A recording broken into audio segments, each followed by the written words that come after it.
Yo,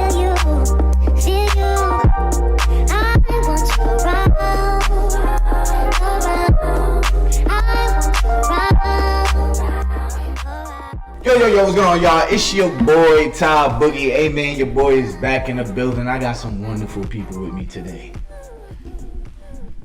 You don't want to introduce yourself? Y'all don't know what to say, Jesus? Like, what the hell? This is... You supposed to say something. He didn't even give us the nigga, this is about the 5th episode we done did, nigga. Every time I say that, you introduce... Hey, it's MamaaMiyah. Okay, all right. Hey, you guys, it's Big MamaaMiyah in the building. You know what I'm saying? Follow me on Instagram at MamaaMiyah, same as TikTok. You know what to do. MamaaMiyah. MamaaMiyah. What's up, y'all? It's KD, Rotini, whichever one you want to call me. Follow me on Instagram, that's OLUWA_ROTIMI. Yes, sir. Hey, man, yo, today we got another good episode, bro. This your first time on the pod. First time on it. It's crazy. Yeah, y'all never know. This is my man, though. Y'all mean? Yo, look. All right, so boom. So the first question is, let's just say you and your significant other. Y'all been dating for like 5 years. Let's just say, or let's just say y'all real deep into it, right? All right. Your significant other pops out of nowhere telling you their body count, and it's way more than you expected it to be, but y'all deep in love. Does that change anything in the relationship? Like how much more? I mean, like double digits. Like yeah, she's double digit. Like let's say her body count 15. What you 15. doing? Yeah. I mean, at 15, I'm like, all right. Like, when did that 15 start? It was like high school, because you can't really count like high school shit. That was just high school shit. Yeah. But like 15 in college is crazy. 15 in college is like, okay, like you was like all 15 was only in college. Like you just popped over and then you started like, nah, that's crazy. So are you saying like her body count depends on when it happened? I mean, yeah, because like the more mature you are, the more you understand why you're doing what you're doing. Yeah. All right. The younger you are, it's just more of like, I'm just trying to catch a nut. Yeah. I'm trying to do whatever. So let's you say think it's it's 20. okay for her to be a young hoe, but not an old hoe? Young hoe is all right. You didn't understand what it is to be a hoe. This is poor pussy management. You didn't understand. It's like credit score. When you're younger, it's okay. The older you get, it's like... I understand why you got a 580 coochie score. You didn't understand what it is to boost your score yet. You gotta work on that shit. You gotta let them see the slide a little bit. You gotta let them see everything. All right, so let's say 8 of the bodies was in elementary. Not. It's over. Hell no. It's over. Bring it up with you. Just like that's it. All right, so let's say it's 8 in high school and 7 in college. You said, well, which one? Let's say it was 8 in high school and 7 in college. 7 in college. Because now it's half and half. Yeah. I'll say like 7 in college is not too bad. That's like, because that's a little too high. But I'll put it like this: I'm not gonna judge you if it's like I'm lying. Nah. Yeah, you lying like shit. I feel like in college, like I expect a lot. Like I'm not gonna lie. I'm just being realistic. Like I feel like us men, we put women in this box of like I want you to be untouched. But let's just be honest. Like certain experiences, like college. Yeah. Most people are not in relationships in college, and you have access to so many people. Don't get me wrong; you should still respect your body. You know what I mean? But I do give a somewhat of a pass. Like if I know you lived on campus, you lived in the dorms. You know what I mean? No, if you lived in the dorms, I give you like a 8 pass. Yeah. So like I think the question is like, what's a number that's too high to hear from your girl? That was gonna be my question. Like so, like if you in love, you madly in love. What about you though? Hold on. Y'all know last podcast I just discovered that men average body count by the age of 26 is 15 to 20. So I'm already baffled. Okay. I'm thinking a cute little 8, 10. Y'all niggas said 15, 20. That's what I'm crying. Like, I'm still crying. Till this day, I'm baffled. I said that for the record. So how do you feel if your man hits you with a number, like he finally tells you his body count, and it's way higher than you expected? Bro, I'm not going to lie. He said 30. Like, I'm telling you, more than 15 and 20 is a lot for me. I still So love will you. that We still change? gonna no. We still gonna be together. You know what I'm saying? You had your little experiences and stuff like that. Like, and I feel like with men it's different because women, you know, you have to be pursued. As a man, you just pursuing whatever. Yo, that same shit we were talking about, man. It's like for a woman, you have to say yes to a lot of shit before you can before a guy can fuck you. So Like you have to come to his house or he has to come to yours. You have to take your clothes off. He has to, you know what I'm saying? Flirt. Like a lot of there's, yeses. whereas it's not that many women out here who are like pursuing a man. Like you're not gonna hear a lot of a man saying, "Yeah, she asked me to," or "She tried me." Like that's really not typical. So Kadiri, because I know we did kind of talk about that the other day. Why can't men handle women being promiscuous as much as we're promiscuous when it comes to, you know, having high body counts and things of that nature? Yeah, so for a woman, is for a man, this is the easiest way to explain it. We're like the niggas who come out every day begging. Like, hey, and I'm not saying like we be begging, but I'm saying we're the ones who coming out there like hunting. Like, hey, try this, and like, if it works, then she's like, okay, no problem. And you're like, oh shit, I finally got the prize, you know? You're working hard for it. For a woman, it's more of like you gotta say yes to a lot of shit before you can even before you can go anywhere. First, you gotta say yes to the nigga picking you up, taking you out, eating, then going to an inappropriate place, and then another trick, take your clothes off, and you're like, okay, like there's a lot of shit you gotta say okay to before you can get there. Because for a guy, literally, you can accidentally say okay, and fall into some pussy. nah, I don't want to hear that bullshit. Niggas know exactly what you know. We're about to get into some. How many times have you accidentally fell into some? Go ahead. Let me take this one. You know, let me answer that one. Cause ain't no way you accidentally. Yes, Niggas even know cause y'all antennas up when it comes to that shit, niggas' antennas are up way faster than women. You may even feel the vibe, and you like, you know the vibe gonna get there. Here we are just having a good fucking time. We not even knowing. So what I will say is there's no way you don't know. But that's the thing though, as guys, it's like we're inevitably wired to kind of like pursue. Like, yeah, we're like, and I'm not speaking for every guy, but at least I'm speaking for people. Yeah, cause you know what I mean? Like, this brother with self-control. I'm speaking on behalf of the topic. But I have this. But I've been there before. Yeah, like we have this shit to where like we entertain, like not like saying like we're fucking clowns and shit, but like we entertain to the point like we try to make the vibe good. We try to. Yeah. There's a lot of shit that we feel like it's our responsibility. So I have a question. Right. So do you feel like lying is a part of getting some? Like, do you feel like lying is almost part of it? Like, it's almost part of the game plan to get some? I think it's a shortcut. I wouldn't say it's part of the game. It's a shortcut. Because if you're good at the game, and I'm not saying I'm good at the game. Nigga, say what you saying. I want to get canceled. But like, if you're good at the game, you don't have to lie. There's a lot of things, even in like just everything I do, like you don't need to lie in life. There's a lot of things that people think they have to lie about. When you have to lie, that means you ain't really got shit going on. You gotta make up for it. Facts. Guys, when you're good at the game, you ain't gotta lie. So I seen this scenario. I think you do have to lie to a certain point, though. Nah, nigga, you don't have to lie when you. No. I feel like you as far as like.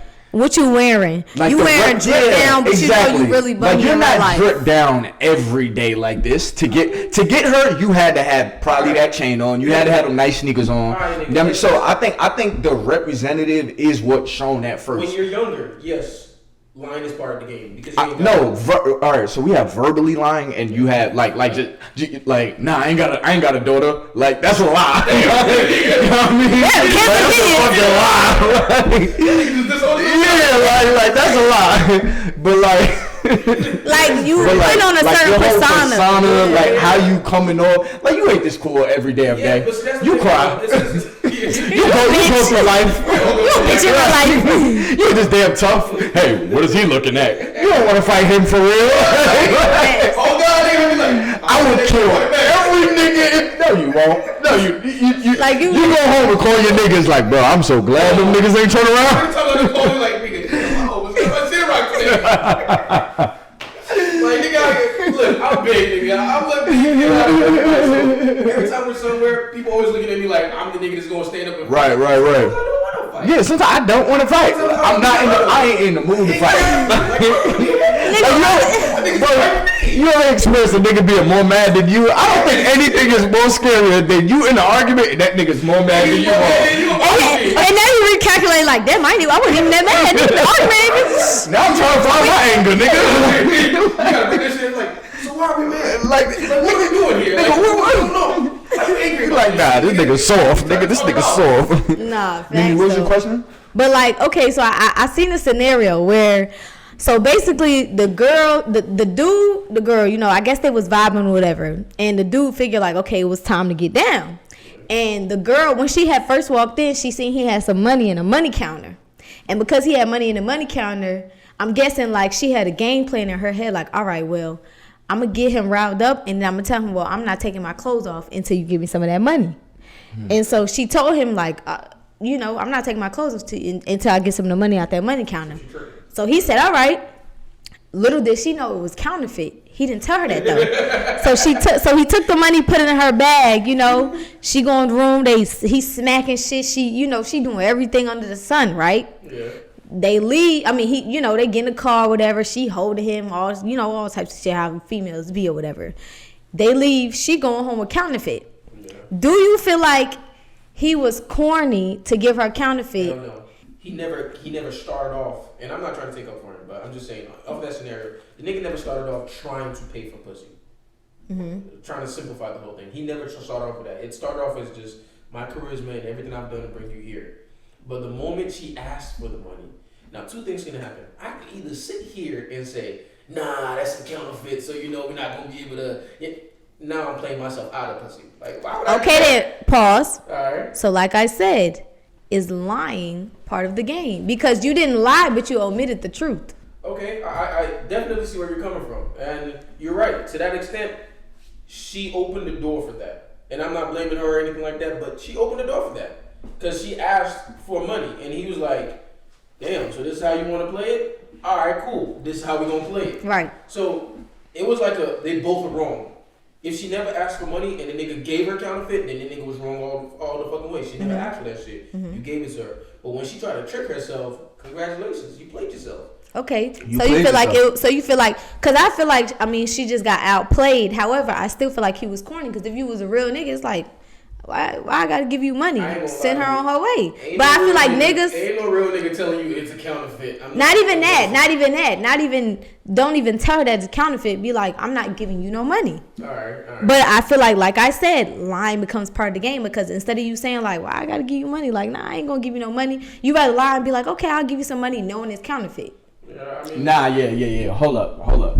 Giving a girl money knowing it's fake money is crazy. That's wild. That is crazy. Now she at the bank. Pussy is crazy. But most girls do that though. Like, nigga, what? To give her fake money is like, now you about to send her to jail. Like, what kind of, you different. Like, you about to incarcerate this girl because she doesn't give you no coochie?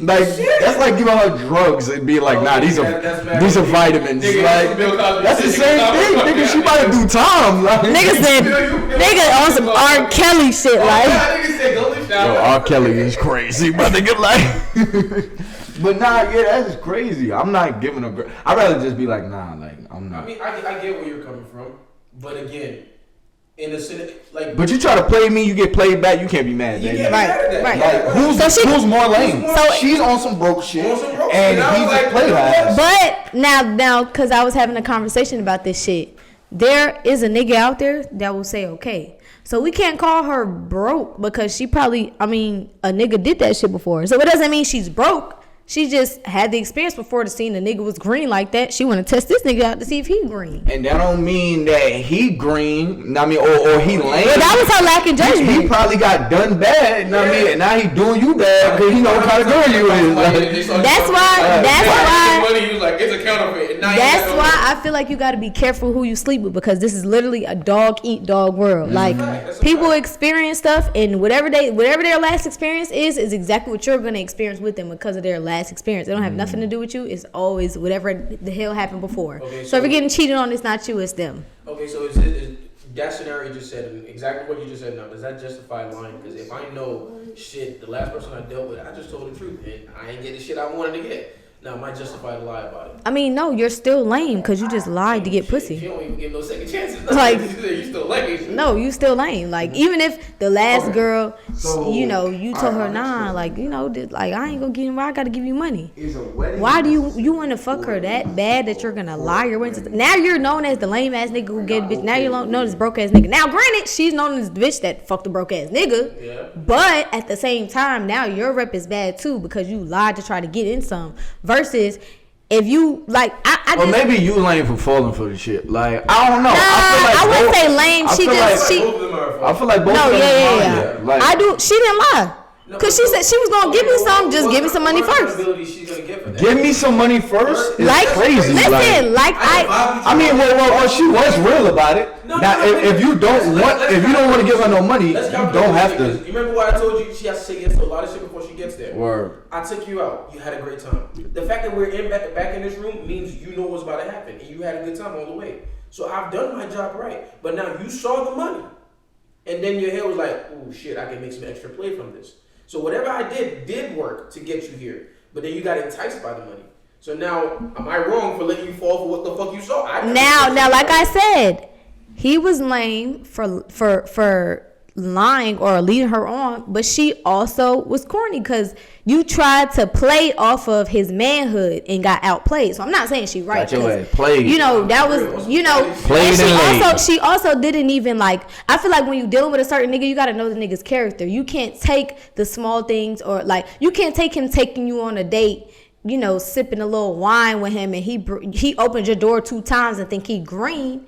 He's just being a gentleman. But at the end of the night, if he knows that he's getting he getting some, yes, he's gonna be the perfect nigga you want him to be because the end goal is what you're gonna give him at the end of the night. Yeah. And I feel like a lot of women, like, they forget that if there's a prize at the end, yes, certain men will put on whatever the hell sheep costume you want them to, as long as you are giving them exactly.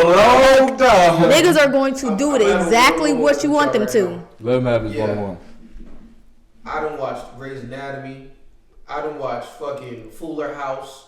I don't watch Fuller House. I don't watch some crazy shit. It's Full House. He not from America, y'all. No, they got the new version. They got the new version of Fuller House. Nigga, there's a Fuller House. Nigga, the house got Fuller. There's more people. Yes, nigga, this shit was got Fuller. Where does other motherfuckers come from? Is what I'm saying. Babies. But babies. I don't watch some shit that I didn't give a fuck about because I thought some shit was about to happen. And I was there in college. We was sitting in the fucking dorm like 2 a.m. watching Fuller House. And you acting interested as hell. I'm like, damn. What's that white girl name? She look funny. It's goddamn. Literally, like, but that's why I said I feel like, okay, so I'm not gonna use the word lying. I'm gonna say lying, deceiving, pretending is all part of the game. You're gonna pretend to be interested in this show to get some. Pretending is definitely part of the game. Yeah. Faking it till you make it is kind of like one of the. Because a lot of times you go on dates where like you're literally just like, fuck. Well, shit. At least we'll get to fuck after this. I'm not gonna lie. I'm not. Nigga said, at least I'll get something. At least I can get some pussy. I'm not gonna lie to you, bro. Like, I'm too old to be faking anything. Like, nigga, I'm not talking about. Yeah. Back in college, I was definitely sitting up in dumbass conversations for hours. Just waiting for her to put a Lego on me, my nigga. Like, I definitely want to visit Legoland. Wow, you like Legos too? Like, nigga, you don't give a fuck about a Lego. You ain't never seen a Lego in your life, nigga. They don't even remember what a Lego look like. You don't even know how to do this shit. Alright, so look, we're gonna move on to the next question. This question is gonna be a little bit on the other side.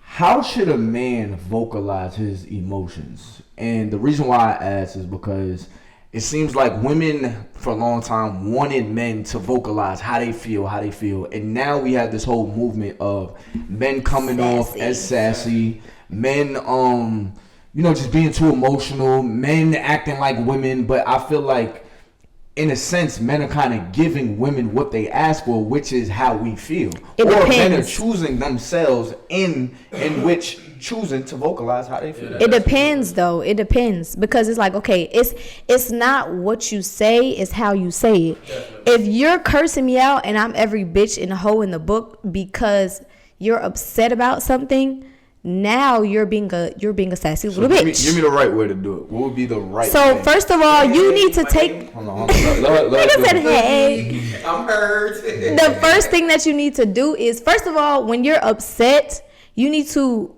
let your partner know, hey, you know, I'm feeling some type of way right now. Give me a minute. Let me, you know, think about how I'm feeling, and then I'm gonna get back to you. Don't give her the silent treatment. Don't speak to her. Create a unnecessary pressure in the household, because she's like, what the fuck is wrong with you? And now you're not answering. You're giving her all types of energy, and she has no clue what's the problem. She don't know what your problem is, because you didn't tell her that you even had a problem. Y'all was just laughing, eating popcorn. You went to the bathroom, came back. Now you got a problem. Now she thinking, okay, well, what bitch pissed him off? Because so you saying the silent treatment is the problem? No, not even the silent treatment. How you give off your message. You have to say, hey. So what is the right way to do it? I'm telling you, babe, I'm feeling some type of way right now. Give me a second. That allows her to know my silence is not you. My silence is the fact that right now I'm feeling some type of way. I have to gather my thoughts to figure out what it is that I'm feeling, and then I will get back to you. Then when you figure out what you're feeling, you can present it. Hey, babe, you know, it made me upset when this, that, and the third happened. You know, you give your reason and stuff like that. But if you're just like, bro, like, I don't understand why the fuck, like, it's all about how you say it and not what you say. Because you can tell your wife, I'm not going to lie, that head you gave me was weak. Damn. But you can say, you know, hey, babe, you know, I feel like lately it's like you don't want to do it or something. Like, you know, it feels like you just don't really want to, or the way you're doing it is kind of feels like you're not interested. Do you want to? You know, there's that, you know, yeah. I think I have a great thing for that, because honestly, for me, I'm kind of like right there in my life. Yeah, I'm old enough to where like I don't really care how I come off to some extent. Like I'm at a point where like I'm no longer trying to like, oh, I need to say the right thing or be the right person. I'm like, this is me. Take it or leave it. So I think for guys, the best way to do that shit is to take away the emotional part of it and just make it strictly intellectual. Like if you can talk from, because the main thing that most guys or most men and women used to separate each other is men are more so intellectual and women are emotional. That's where that sass comes from. That silent treatment is that's your emotional, your childish emotion speaking, to where like, I'm not gonna talk to her until she makes me feel better. But the intellectual part is, okay, I feel some type of way. I can either sit here and play this off like I'm not mad, or I can say, hey, let's have a conversation real quick. And when I'm having a conversation about it, I'm not, oh my God, you hurt me. No, I'm like, okay, hey, you did this, and I don't feel like this is an appropriate way. Because again, in guys, it's grown up. You're maturing. You understand how to communicate. Because as a kid, no one really tells guys how to communicate our emotions. That's why I express that to when my son is able to tell me like, mommy, you made me mad. Mommy, I don't like when you do that. I don't make him be like, stop acting like a little girl. I don't even use that. Or I try my best not to use that, because I'm not going to associate emotions with being a female. That's not true. Men, males, whatever you are, everybody has emotions. So it's okay to speak on your emotions, but it's how you say it. You have to be able to say what you feel without being offensive, without being outraged, without being disrespectful. There's a difference. So exactly, like that's why anytime he feels some type of way, I appreciate the fact that you could tell me, mommy, you're mean, you made me mad. Even though it's like, boy, hush, it doesn't matter. At the end of the day, you're able to tell me what you feel. All right, did y'all see that video of what Grant Cardone said? Who the hell is that? Little white dude. You didn't hear what he said? Who is that? I'm about to pull the video up. So Grant, you see him, you know who he is. You didn't see him. You didn't see him before. So he basically said that he targets like little black boys. What? Nah, that's some crazy shit. Like he legitimately says some wild shit. It out loud part. So this is an excerpt from an audience is black under the age of 40. Listen to this. Very raw. I want to hear what y'all think. People, let's find out. I think the reason we have done well there is because it's very raw. It's fast. It's unedited.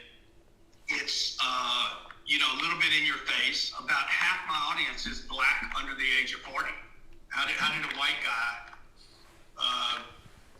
attract an audience? Like if I'm out in public and I see a 55-year-old white man or a 25-year-old black kid, the black kid knows who I am. there's like there's a 10 times better chance, 10x that the Nigga said 10x. That nigga said 10x. because we go after that audience and we're talking to them in very street terms, if you will, very not big, non. The nigga said street terms. You know, we just keep everything very tight and simple. And at the same time, we've had, raised $1 billion in the last 3 years over the internet from accredited investors. So we're hitting both bands. They're all on social media. The whole world's there. Bro, this man said we got accredited and then we got the niggas. We got the niggas who recognize me. We got real investors and then we got niggas. Bro, but it's the fact that he said that he talks to us with basically bad vocabulary. You know what I mean? No big words. Who should we be mad at? Should we be mad at him or should we be mad at ourselves? Because this is my biggest thing about that, and I'm gonna let y'all answer. He is just one of the people that has said this. I mean, it's not like other white owners aren't thinking the same thing, doing the same thing for their marketing strategy. I don't know if we should be mad at ourselves for being who we are, but I don't know. How do you feel about it, bro? Because I don't know. I'm in a frenzy. Because part of it is this is our language. All cultures have a language. Right. Our language is Ebonics. But I think it's the simple fact that I feel like he's trying to dumb us down.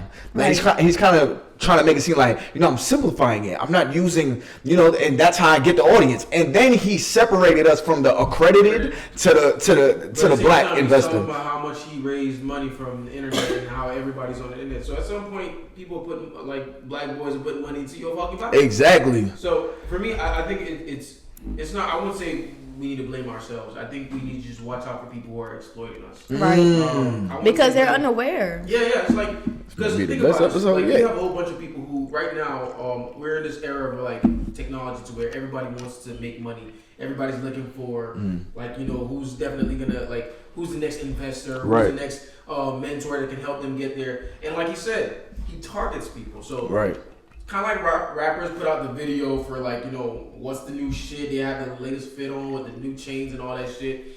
They got all that shit on to attract a certain audience. It ain't no white boy. I mean, shit, they targeting us. So when he's doing it, he's doing the exact same thing. But now he's targeting people who are vulnerable in the sense of they're looking for a mentor. They're looking for someone that is already there, that got the shit they want. And he's using simpler words. He's using small vocabulary so we can understand what he's saying. And for a regular, for a normal 25-year-old black guy, he's like, oh shit, all these other investors are telling me by day one I'm already living day 5. By your afternoon, I'm 2 days into my day. I literally was just talking about that. I was talking about how a person who knows how to appeal to a human's emotion, that's the best business owner. That's the best entrepreneur, because you know how to take a person's emotions, a person's mental, you know how to turn it into money. You know how to say, okay, well, this person, they believe in stones. Yeah, keep talking. They believe in stones. They believe in crystals. So I'm going to sell them the idea that a crystal and a stone is going to keep them protected. Yeah. I know, and this is no offense to the crystal and stone believers, the crystallite stoner girls, okay? The chakra is still going to be realigned in. That's no offense, but people the real entrepreneurs and business owners, they know how to appeal to people's emotions. They know how to take. We literally, in my job, had a whole training about how to exploit people's emotions. Yes. How to take people's the way people feel down to the words you say. That's how detailed it is. We had this guy come up. I'm not gonna say his name just so you know. I'm not gonna say his name for any reasons like that, but it was really dope because he showed us how to talk to people in a way that you really don't give a fuck. Mm-hmm. But because I know how to tap into that emotional level, I can get you to say, okay, cool. You know what? Whatever you're telling me is not that bad. The manipulation. I don't want to say it's manipulation. It's just understanding how to communicate with someone to where you build trust. Because in real life, let's just keep the stack with you. That shit is manipulation. In real life, bro, like everything you do in life is a search for truth. When you meet somebody, all that shit y'all do, that communicating back and forth, getting to know each other, you're just trying to find the truth. Sometimes people just have that energy though. Because I will say that I am one of those people where like I will meet a stranger and they will tell me the most personal shit. And you can tell that when they tell me, they just want to get it off their chest. But it's like, why did you feel so comfortable telling me? But I've had that experience. I've had the experience to meet the person that day, and I can tell you exactly what their relationship status is, what their ex did to them, how their relationship is with their mom, what their mom and their dad did to when they were young to make them this way. Like, but that's because some people like they're itching to tell their story. They just need the right person to get in front of them and they'll tell it. And I feel like sometimes it has to do with your energy. If your energy is welcome and inviting and comforting, anybody will tell you anything about them. I think the truth is as well is that like a lot of, especially adults, like you gotta think about like as a kid, you have so many people that want to listen to you.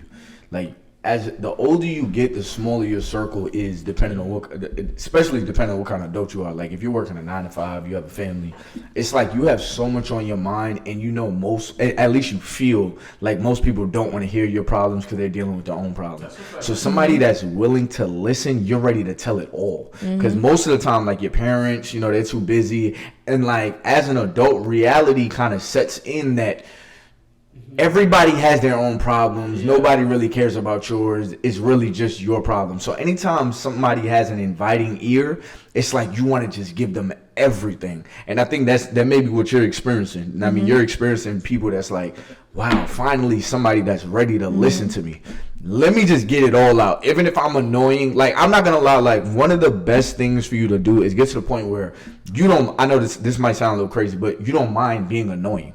Just let it out. You know, just let it out for yourself. Be selfish enough to just let it out. And you can always tell when that person, like, they just really want to get it out. And if I know that, I will make myself be, like, more engaging because I know how that feels. Like, you just want to get it out. To y'all, because I definitely like how, and you can tell, like, it's very passionate, and y'all have that. But both y'all are influencers. Both y'all, you know, y'all talk to people to where people share stuff with you. Now, would you say it's exploiting when you're profiting off of that? I mean, the intention is not to profit. If I profit, it's a good thing. But my intention is merely to be the voice. Not be the voice, be the ear that you need. If I can listen to someone tell me about I will get on live and we'll talk on live and we'll talk about, like on Valentine's Day, I'm asking, do you have a Valentine? How's your Valentine? Blah, blah, blah. And if somebody drops like, no, I don't have a Valentine, you know, she dubbed me. Oh, why did she dub you? Not because I want to earn money from you, but I know that you're watching me as whatever. You're watching me because I'm a certain standard that you want in a woman, or because I'm a certain, I'm the type of person that you would look to if you feel like I have it, whatever, you're looking for. I'm willing to listen. Let me help you. So not only that, so right now, like for instance, the podcast is not making big money. Like this is the beginning phases. I don't know when y'all are watching this video, but this is the beginning phases. But I don't expect money at all. Right. But one of the main things I want is to influence open conversation. You know what I mean? So like being able to get somebody to open up on camera, get somebody else to open up in their private life. Okay. You know what I mean? Like, so that's more of like my reasoning for doing it. Now, what comes with that on the back end as far as, financial gain or whatever it may be, that's lovely. Financial gain is always going to be lovely. Right. But the intention is more so of, I want to start a new narrative of what okay looks like. Right. So the main reason why I asked that question is because that's a good question though. I do want to tie it into that the white dude doing yeah, we shit. did our thing with that answer. We definitely did.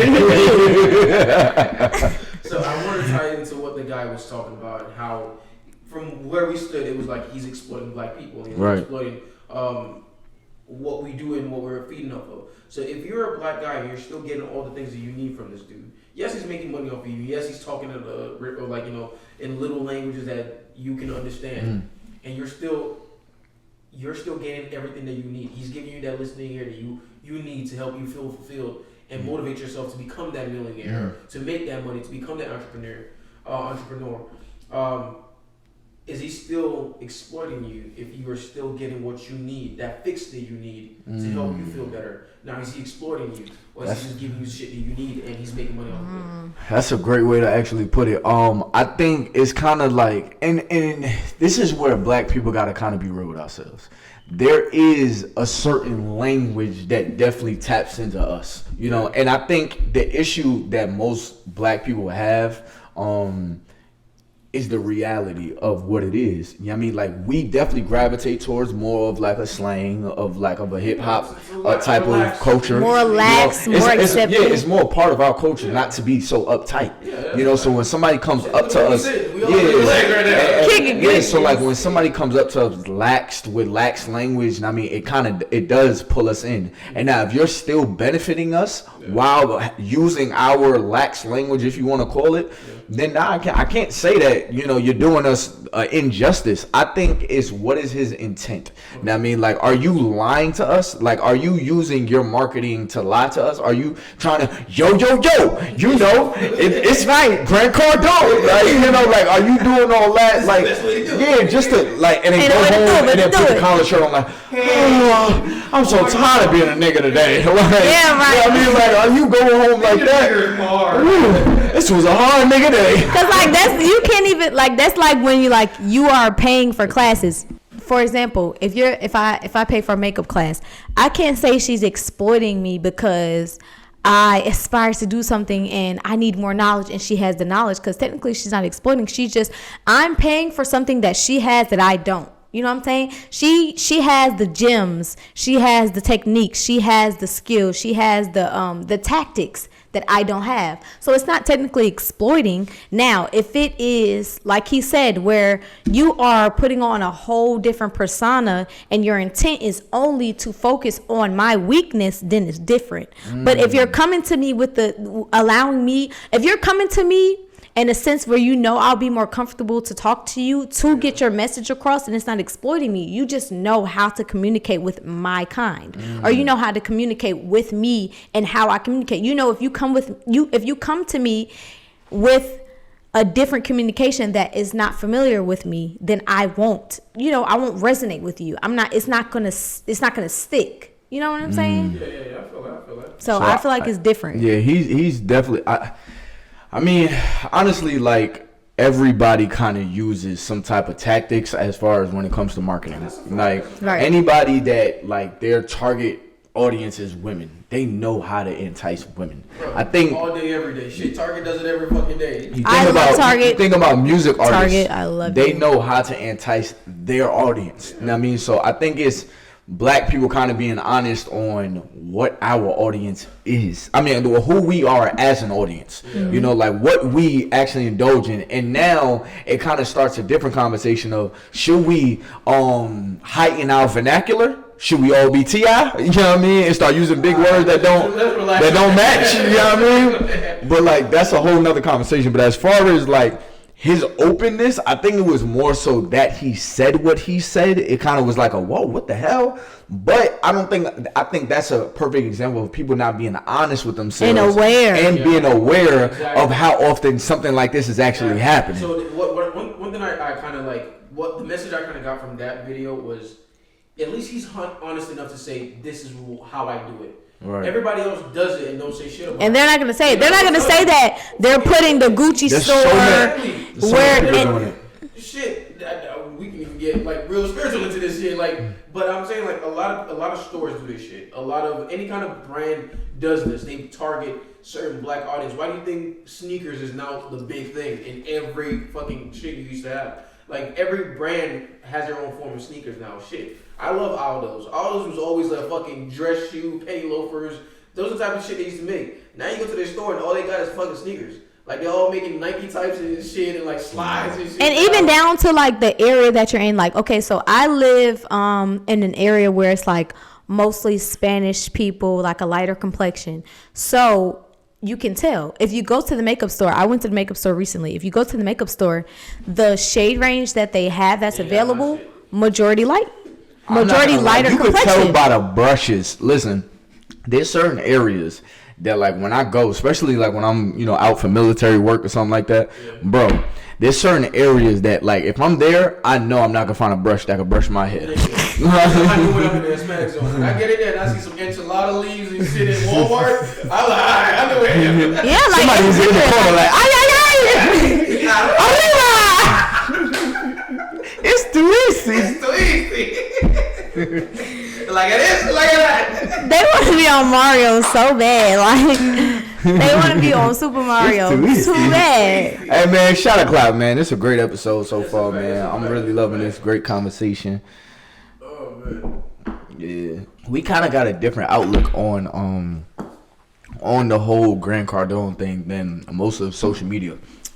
I think we was very openly honest about. But that's because we're honest people. Most people they're not going to be honest with themselves. That's a fact. And that's the problem. That's why they're able to appeal to your emotions and go to a certain crowd or go to a certain ethnicity, because people rather pretend than live in reality. So because there are certain people who rather pretend, okay, well, now I'm going to come up with a commercial that you know good and well is not realistic. But because you are so stuck in your pretend, I'm going to appeal to that pretend. You know, a lot of people aren't real with themselves. A lot of people aren't real with themselves. I see what you're saying. So one thing I do want to say this, because for those who don't really know me, I'm Nigerian. I was born and raised in Nigeria. I love the American culture. I love the African American culture, and I like to say it like this. I do consider myself African American when it applies, and it's a good thing. When it's not a good thing, hell no, nigga. I'm African as fuck. But I do love this because one thing I always correct a lot of African Americans is when they say they're like, oh, you know, we don't really have a culture and shit like that. I'm like, nah, don't think like that. Think about this shit. If African Americans say something that's not cool no more, that shit is not cool. Right. Bro, and everybody get everybody's changing. We have the power, or y'all have the power to control. Nigga, you're part of us now, nigga. Exactly. You're in America. Exactly. But what I'm saying is like we have the power to determine what makes money and what doesn't. Yeah. But we just don't understand that. We say, oh, the African American culture was built on slavery. I'm like, yo, if you really understand, I'm big into history. Every single culture started in some kind of slavery. Someone was captured, someone was the capturer, somebody did whatever it is. Every culture has something like that. But the thing is, we have enough time in our shit that we grew past that. So where now we understand like, oh yeah, you know Africans as kings and queens, but nigga, there's part of Africans who are people who are exactly like most trends, most styles came from African Americans. Like if you go on TikTok, I'm pretty sure the trend that you're seeing right now did not start from somebody. Do y'all know what that means though? That means that a lot of these companies are surviving off of the black dollar. Exactly. And if people were real with themselves and accepted, okay, well, we are this way, they are that way. You can, as an African American, shout out to Black History Month, by the way. I just thought about it. It's definitely Black History Month, you know. Shout out to Black History. Right. But like I'm saying, like if we were just really in tune with like how it's really, how the world really is, how we're really functioning, and how we are like setting the trends. Take that power and say, okay, we can make this a thing. But it's like the ignorance, the not being able to just really be in tune with reality, the wanting to be like this culture instead of like your own culture. That's where the marketing schemes come from. That's where the companies making a lot of money off of us come from. That's what I was trying to get at.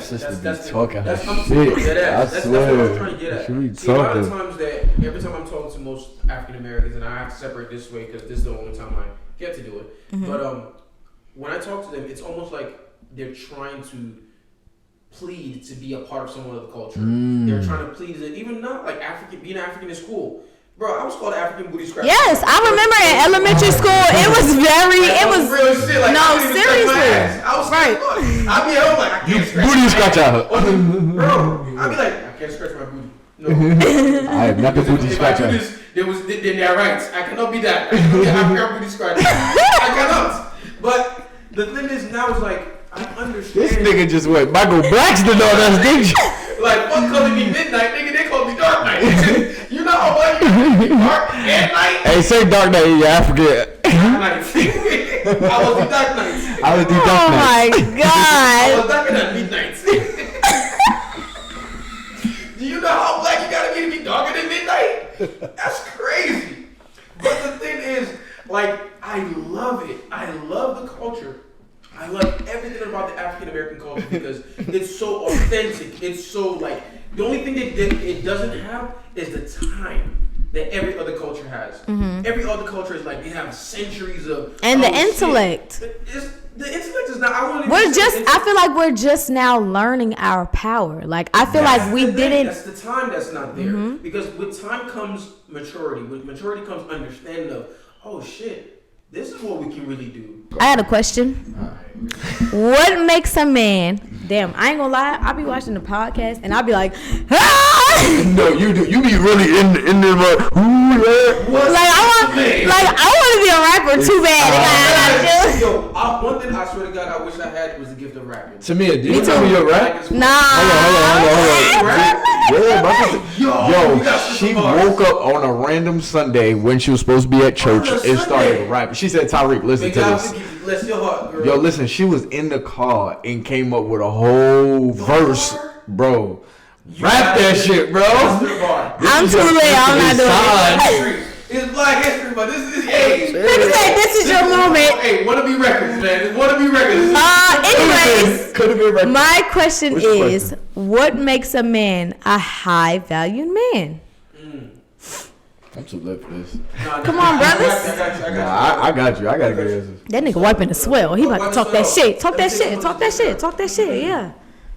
Honestly, one of the main things that make you a high value man, apart from the wealth of everything you want to say, is knowing your fucking worth. You can be broke as shit, but you know what you're capable of doing. Because you can be broke as shit and know how to fix so many shit. Like a jack of all trades, nigga, you are a high value man. Someone who knows that, like, I don't have to go fight or go do all this extra shit to make shit happen. I know how to make shit happen. Someone who's so good with himself that he's not afraid to compliment other people. Someone who's so into him that he's so like. One of the ways I describe power is I want to have so much power that I'm not afraid to let you have that fucking power. Paint it for me. So paint a high value man. I'll paint it for you.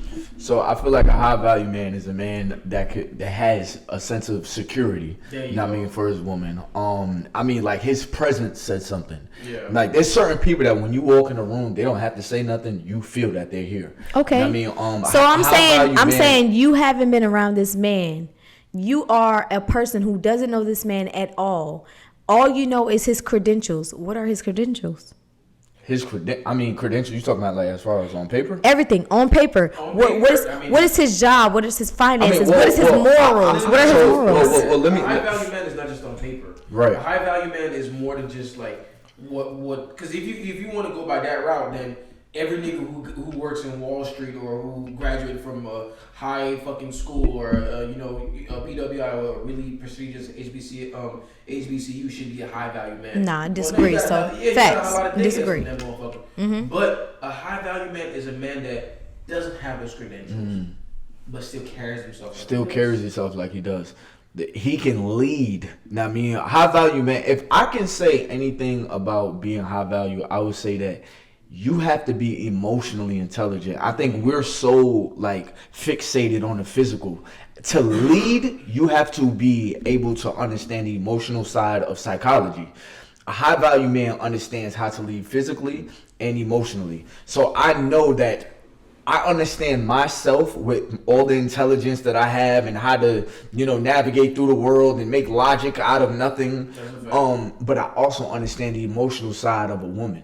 I mean, I also understand the emotional side of raising a little girl. I also understand the emotional side of being a dad to a son. Now, I mean, this is the mindset of a high value man raising a village. I'm all about the village time. I mean, when you think about the village time, like it takes a lot to build a village.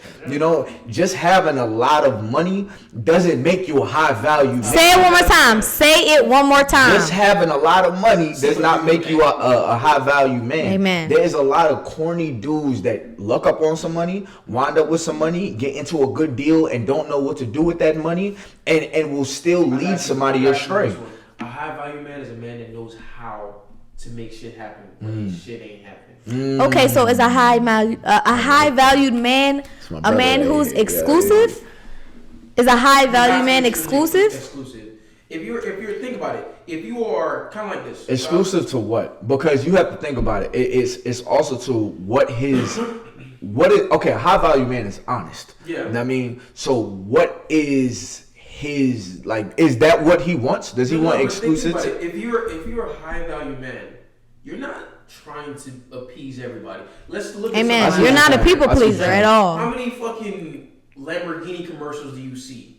And like shit like that. When you know you're a high value, you don't have to advertise yourself. You don't. Most people, real wealthy talk people, that shit. Talk that shit. They don't come in the room like, nigga, I got like a $50,000 watch on, a $50,000 chain on. No, they just come in the room very subtle. Nothing is flashy. That's why. And men, just to let you know, the flashy, loud, in the crowd, class clown, everywhere, all over the place type of man, the attention seeker.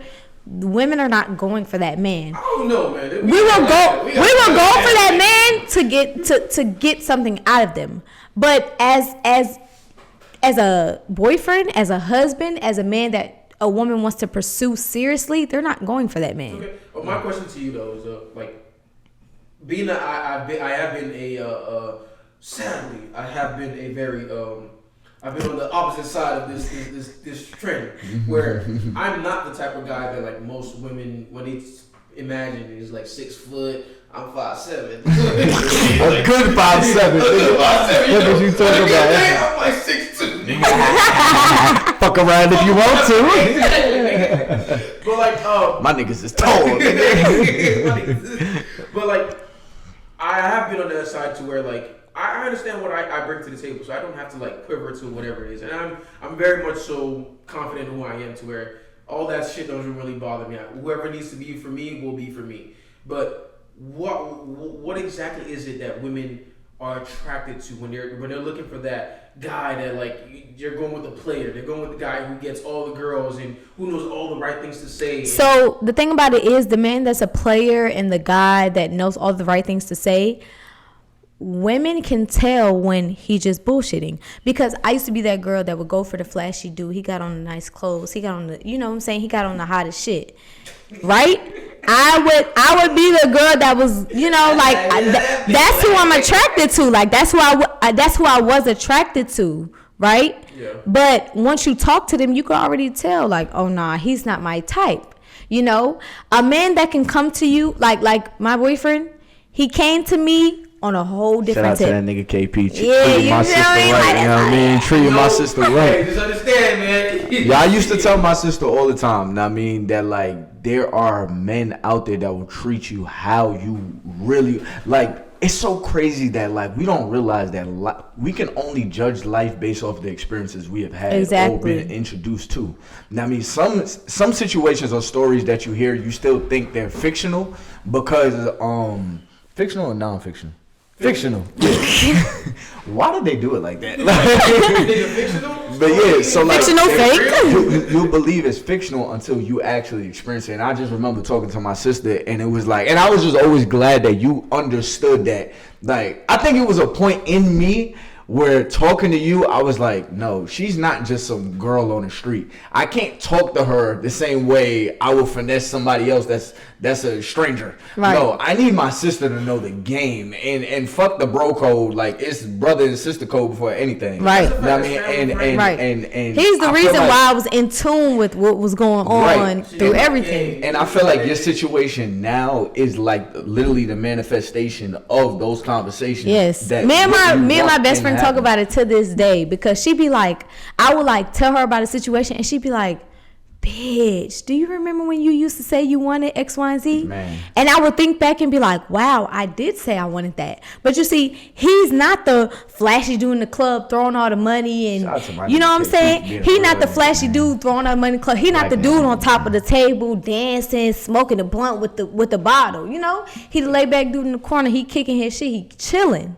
Yeah. That's the dude you want. Yeah, but that's the thing though. Like, my question is, those kind of guys are not that kind of like you just. They're overlooked. They're overlooked. They're always the guys. But I feel like women have to experience. You have to experience the man that's the life of the party to know that that's not what you want. Ooh, okay. Let me stop you. So I really like what you just said because I feel like. This is personal. I feel like it is the and I'm switch it a little bit, but you can pull it back. Right. Back to her point. I feel like it's the same way with men. Mm-hmm. I feel like men need to fall on their head because as a man, a lot of us are raised to, quantity it says something about what kind of man you are, how many girls you could get. It's almost like a badge of honor. I think I said it before. Mm-hmm. But once you get that plethora, once you get the multiple at once, you're like, and when I say multiple, I mean like multiple girls hitting your phone. All right, ladies, your mind is dirty. You need to go to tomorrow Sunday. All right, go to church. But yeah, once you hit your head enough, thinking that the grass is greener on the other side, that's when you get to that point where you're like, yo, it's really not worth it. And then when you see other people try to explain to you like, bro, you need to come outside. You need to be like this. You need to be like, stick to who we've been. You get to look at it and be like, bro, you've never like landed on your head with what you're chasing. You never had what you're chasing. A lot of dudes that I know are chasing bro, I want all these girls. I want the baddest girl. You see this girl on IG. I'm like, bro, you're chasing it because you never had it. So as soon as you have it, you're like, what? Okay. What do I do with this? Like, this is not what I thought it was going to be. My question to you, though, is, when they say, like... And that's over experience. I'll be honest. No, that's a fact. That's a fact. Like, so much so that, like, I'm really with you right now. But I want to ask you, because as a man, like, most of the time, at least from where I'm from, they tell you hear shit like, oh, you got to give niggas until at least they hit 30 before they understand what they really want. Mm-hmm. So do you think that, like, that age... Because I know time is like, age is one of those things that, like, as niggas, we always like, nigga, fuck that, my age doesn't really determine who I am. So do you feel like is that age thing that really determines that? Because with age comes maturity, right? So that age thing, is it what made you, like, that gives you that authority to, make you feel like, yes, I'm there. Like, that this is I'm ready to get married. So I feel like for me, I'm ready to get married. And yes, I am. I love my baby. But look, shout out to her. You know what I mean? Shout out to Leon. Right. Hey, man, his queen is out there. She on the way. My African queen. But listen. I think, personally, life is the best teacher.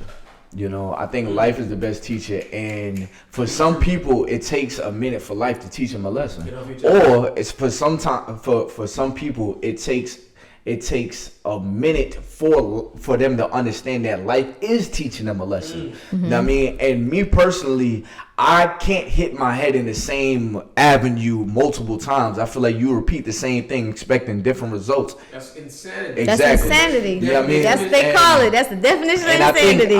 I think men, we kind of look past the inconsistencies of what we want when we're dealing with the type of woman that we want, or we're dealing with what we wanted while we was in middle school and then high school. Like, we're chasing this little kid goal, getting the wrong results, but still chasing it, expecting a good feeling. You know what I mean? And me personally, I'm very honest of who I am. I'm not a playboy. You know what I mean? I feel like I have the capabilities. Now, I mean, I feel like if I most good niggas have the capability of being a playboy. Right. I feel like I feel like everybody does. Yeah, I feel like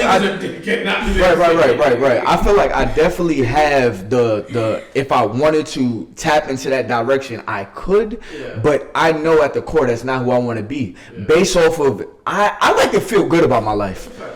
Hey man, this part of the episode is brought to you by Burnout Challenge Fitness. Hey man, if you got any type of body goal, if you're trying to get a bigger booty, a literal booty, and you ain't got no gym equipment, you got gym equipment, you want to get your arms bigger, your chest bigger, you don't know what workouts to do, download Burnout Challenge Fitness. It is on the App Store, all right? Okay, so my question is posting your significant other or your significant other posting you on social media a requirement to be in a relationship? Do you feel like it determines your relationship? Let me take this one, because I feel like we already know where you're coming from. Yes. But as a guy who, again, I think I'm lit enough to be very personal with y'all, and I don't even know who the fuck is watching this, but I want you to see this.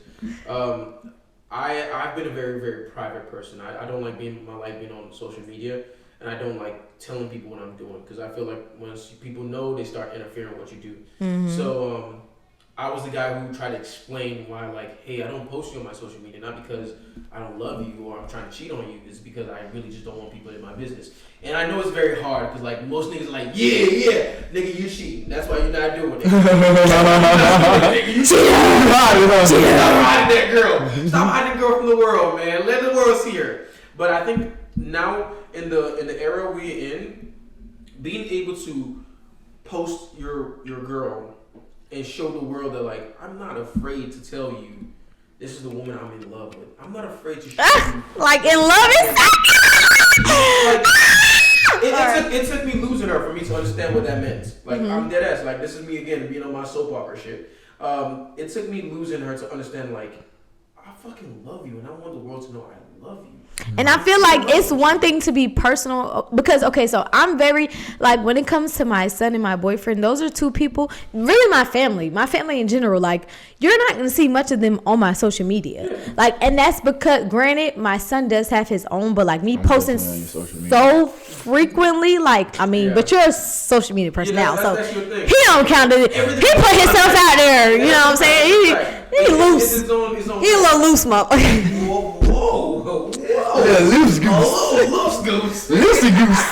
Nah, but you know what I mean? Like the things that I take so personally, I don't just post frequently. Like, you don't know how many siblings I have. You're not gonna know, you know what I'm saying, who my boyfriend is, because I feel like people try, but people try their hardest to make something out of nothing. The smallest thing that you can post can turn into something big. And so it's like I found such a peaceful place in my life to where it's like I don't want nothing to touch it. I don't want anything to touch it. I don't want anything to feel it. But now I will drop those subliminals. You know what I'm saying? I will drop the no face, no cases. I will drop the flowers. It's different for a woman and a man. Like, for a woman, it's okay for you to hide who you're dating, because we know there's a lot of predatory women out there. But for a man, I feel like that's your staple to the world. Like, fuck y'all.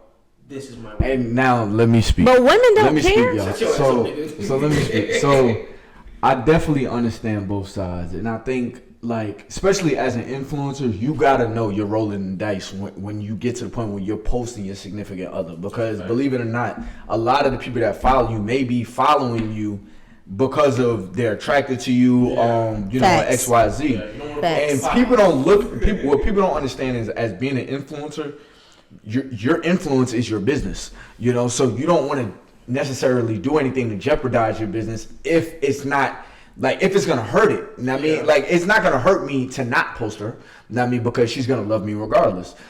But now I'm gonna say on the other side, I think for me, it definitely is my staple. It's my badge of honor. It's one of the things that I'm very proud of. You know what I mean? Like, to say that I have a woman as beautiful as you. You know what I mean? I have you. You know what I mean? Like, it is just. I think that's the thing that becomes, like, that makes you part of being a man. It's like man versus a boy. Or a boy, you're scared. You're like, I don't want nobody to see what I got. And I want to say this too, and it's also that chapter closed too. Yeah. It's like that.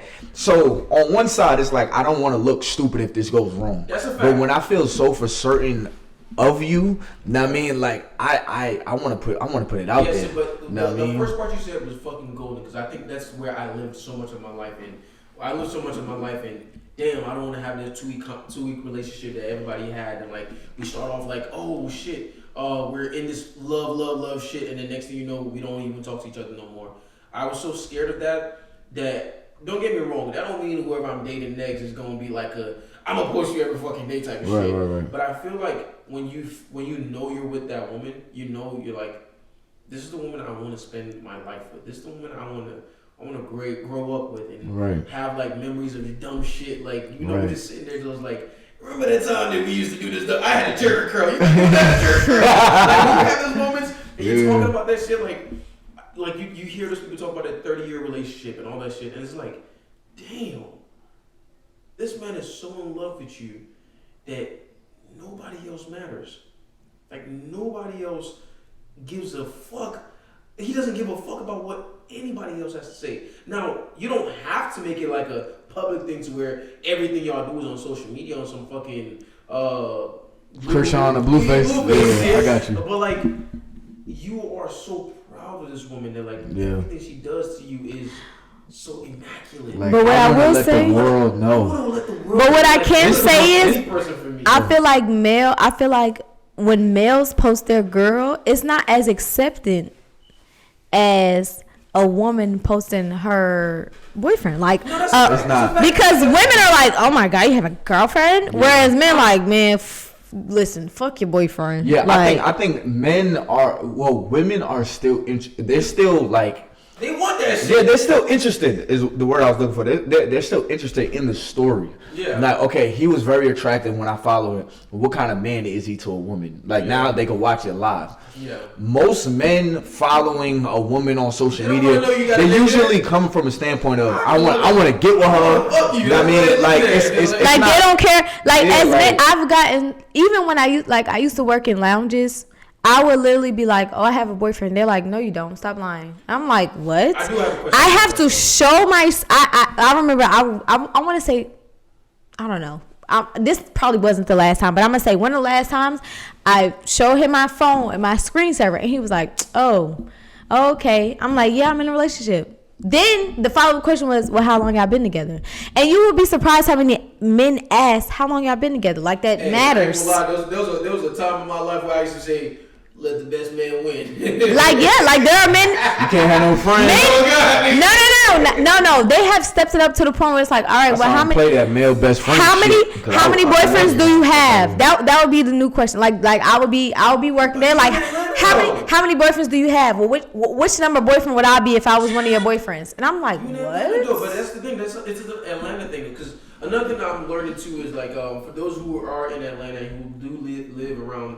This is like, this is not real world. This is not. So why do we judge women who play their role, but when a man plays his role, it's okay. When a woman plays her role as one of the women, it's like, oh my God, like, you know that, yeah, these women dumb, these women this, that, and the third. But when a man plays his role, it's normalized because men are, believe it or not, they will play their role. Yeah, but that's the thing though. Men play their role so much so that you never know they're playing a role. Women play their role until it's no longer preferred to them. At least from what I've understood and my experience in life. Women play their role until it's no longer beneficial to them, until they want to switch roles. Men play their role till the end of the fucking movie. Women is like, I'm going to play this role until I don't feel like playing this role no more. I want to be the main character now. Like, you start off as a background singer and now you want to be Beyonce. So do you think that because women lack that acceptance that's why it's more judged versus when a man does it, he can accept it and it's not judged? I'm going to say this, and I know I'm going to get a lot of backlash for this, but I feel like a lot of women don't know what they want. Facts. Women in general don't really know what they want. Because I know women that be like, oh, I just want someone I could just spend time with, and I want a man that. Not even that. They will say that they want a man that they can spend time with, they can enjoy, they can have a good time with. But I don't want a relationship. It's like, so what do you want? Because you're saying everything that has to do with the relationship. But you're saying you don't want a relationship. You just named everything that has to do with being in a relationship with somebody, but you don't want a relationship. And then I had a conversation with somebody before that was like, women say they want a loyal man, but then when they have to deal with that man being up their ass, it's like, oh, he's always all over me, he's always up my ass. It's like, well, you said you wanted a loyal man. This kind of leads into the thing I was talking about when it comes to being submissive as a woman. Because I feel like this is a topic that everybody's talking about now, but as a man who was raised in a different culture, who literally, again, most American, let me break this shit down for you. If you step out of America, you go to another motherfucking country, and you try to pull that I'm a new 2023 woman, you will get knocked the fuck out. I will tell you that. You will get knocked the fuck out. There's certain cultures that's not going for it. Because at the end of the day is, you can't tell me to be a man, but then when I tell you to be a woman, you tell me, oh my God, you're so barbaric. And that's the problem. You can't do that. You can't tell me to provide for you, but then when I tell you to make me a sandwich, you telling me no. Right. What? Like you're looking at me I feel like if you're a provider, then okay, automatically I can do what you're asking me to do. Yeah. But if you're asking me to do things and you're not providing, that's where the disconnect comes from. Definitely, that's called delusional. Of course, You're being delusional. You ain't giving me shit, but you asking for shit. Like nah, nigga, you can't have your cake and eat it too. And I feel like that's where where the whole idea of like, oh, independent woman, and you know what I'm saying, I don't need a man for nothing, because I feel like in this culture, in this day and age, men have become so used to having their hand out like a woman would without any compensation, without any providing. This is where I'm playing devil's advocate. Is that wrong though? It's where you're like, Fuck you talking about? a lot of shit is like, a lot of times it's always been a woman's world. It's been a woman's world. And as much as, and again, I know it's been a while where like they've made it seem like it's a man's world. In reality, it's always been a woman's world. Women were just the ones who didn't act like it was their world. Pussy runs the world. Let's make that shit right. A lot of men do shit just to get pussy. Like we just discussed, like you gonna have that conversation about Naruto and you don't care about Naruto. But if you want it, that pussy, you won't give a fuck. You learn all them shit. you're gonna learn every character. Nigga, you practicing like nigga damn. I'm about to do some chakras, nigga. That's some shit. Yes. But my shit is it wrong that now men are like, well, you know what? I am the motherfucking price. I am the nigga that's a good nigga and I want this shit. But I feel like if you're gonna be the prize, you need to be the prize and actually be the prize. You can't say, oh well, I'm the prize because I work this job and I have this type of car. So it's not necessarily that I'm the prize. It's not necessarily that you're the prize. It's just that I'm playing my part. What is yours? You know what I mean? And I think the big disconnect right now is women taking a part of what is their part. You know what I mean? And it's like, a woman in today's time, they don't mind saying what a man's part is. But anytime a man starts to vocalize the part he wants a woman to play in his life, oh, you're a misogynist, you're I mean, you're all of these new names. No, bro. I'm not gonna lie to you. A lot of everyone out there, please, before you start using like dictionary toxic words and manipulation and gaslight, like learn it. That shit means. Thank you. I hate seeing it. Someone's gaslighting me. Please understand. Because they told you to brush your teeth.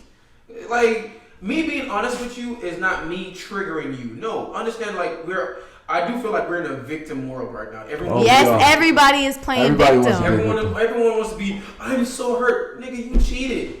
I'm so hurt, nigga. You lied. Right. I'm so hurt. You try to steal his money. What the fuck you think? Right. So everyone plays victim in these days, and I do feel like as both men, women, whatever you call yourself, he, she, they, whatever. I do feel like we have to get to a point where we need to start. I think we're just so enlightened that we need to start bringing it back down. Yes, like you need.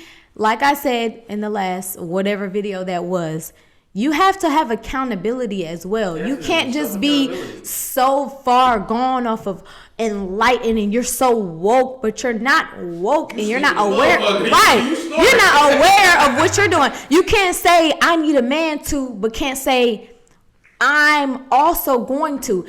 My brother used to always say to me, I would come to him like, yeah, this, that, and third. He like, okay, well, let me ask you something. What are you doing for him? What are you providing him? Okay, well, what you're saying that you're a good girlfriend. You feel like you're a good girlfriend. What are you doing to be a good girlfriend? And I feel like a lot of women nowadays, it's always about what a man can do for them, what a man can provide to them. What can you do in return? And vagina is not doing anything. A vagina is not. I'm sorry to say, your vagina is not valuable.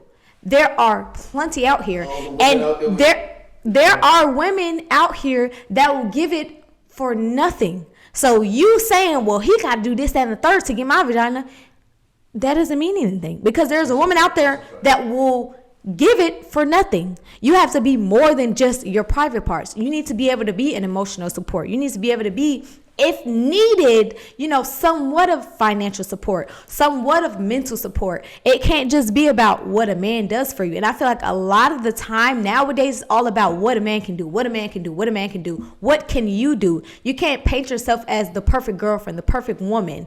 Okay, well, I wait for him at night when he get off of work. I wait for him. Okay, when he get off of work, do you wait for him? But when he gets home and he wants to talk about his day, you go to sleep. Because the effort is there, but the effort wasn't pulled through. The biggest thing that anybody has to realize, and it's just like in business, like the most successful businesses in the world are need to businesses. This is why hospitals have always been hospitals. Cops have always been cops. If you want to be something that somebody wants, you have to be on a need to basis. Now, I mean, what do men need? Most men need peace. Now, I mean, so like when I come around you, like, do I feel a sense of home? Do I feel a sense of vulnerability that I can be? I mean, do I feel like this is a safe place? Or do I feel like every time I say something that's truly on my mind, will it be judged? When I tell you something that happened in my day, if there's a woman's name in it, will you judge me? Will you come at me crazy? I mean, so it's things like that make a man... It's things like that make a man be like, you know what? Like, I'd rather sit in my car before I go in the house. Bro. I mean, like, I'd rather spend a little extra time at work before I go home. That's a fact. So those are examples of a woman not being the peace. Yeah. There's a lot. Listen, when especially being a black man, when you walk the streets, as soon as I walk my house, it gets dangerous. Now, I mean, when I'm in traffic, it's dangerous because I get pulled over from a cop. My life is in jeopardy. Now, I mean, just like throughout my day at my job, it's dangerous. I mean? So when I'm around you, I just want to feel like I can be who I actually am. When I'm talking to my parents, I got to let them know that I'm not a boy. Now, I mean, I'm not a little kid no more. I want them to feel comfortable with who I am in this world. Therefore, when I'm on the phone with them, I can't be vulnerable and be like, Mom, I'm struggling and I just can't. Like, I can't sit here and do all that with my parents because I don't want them to worry.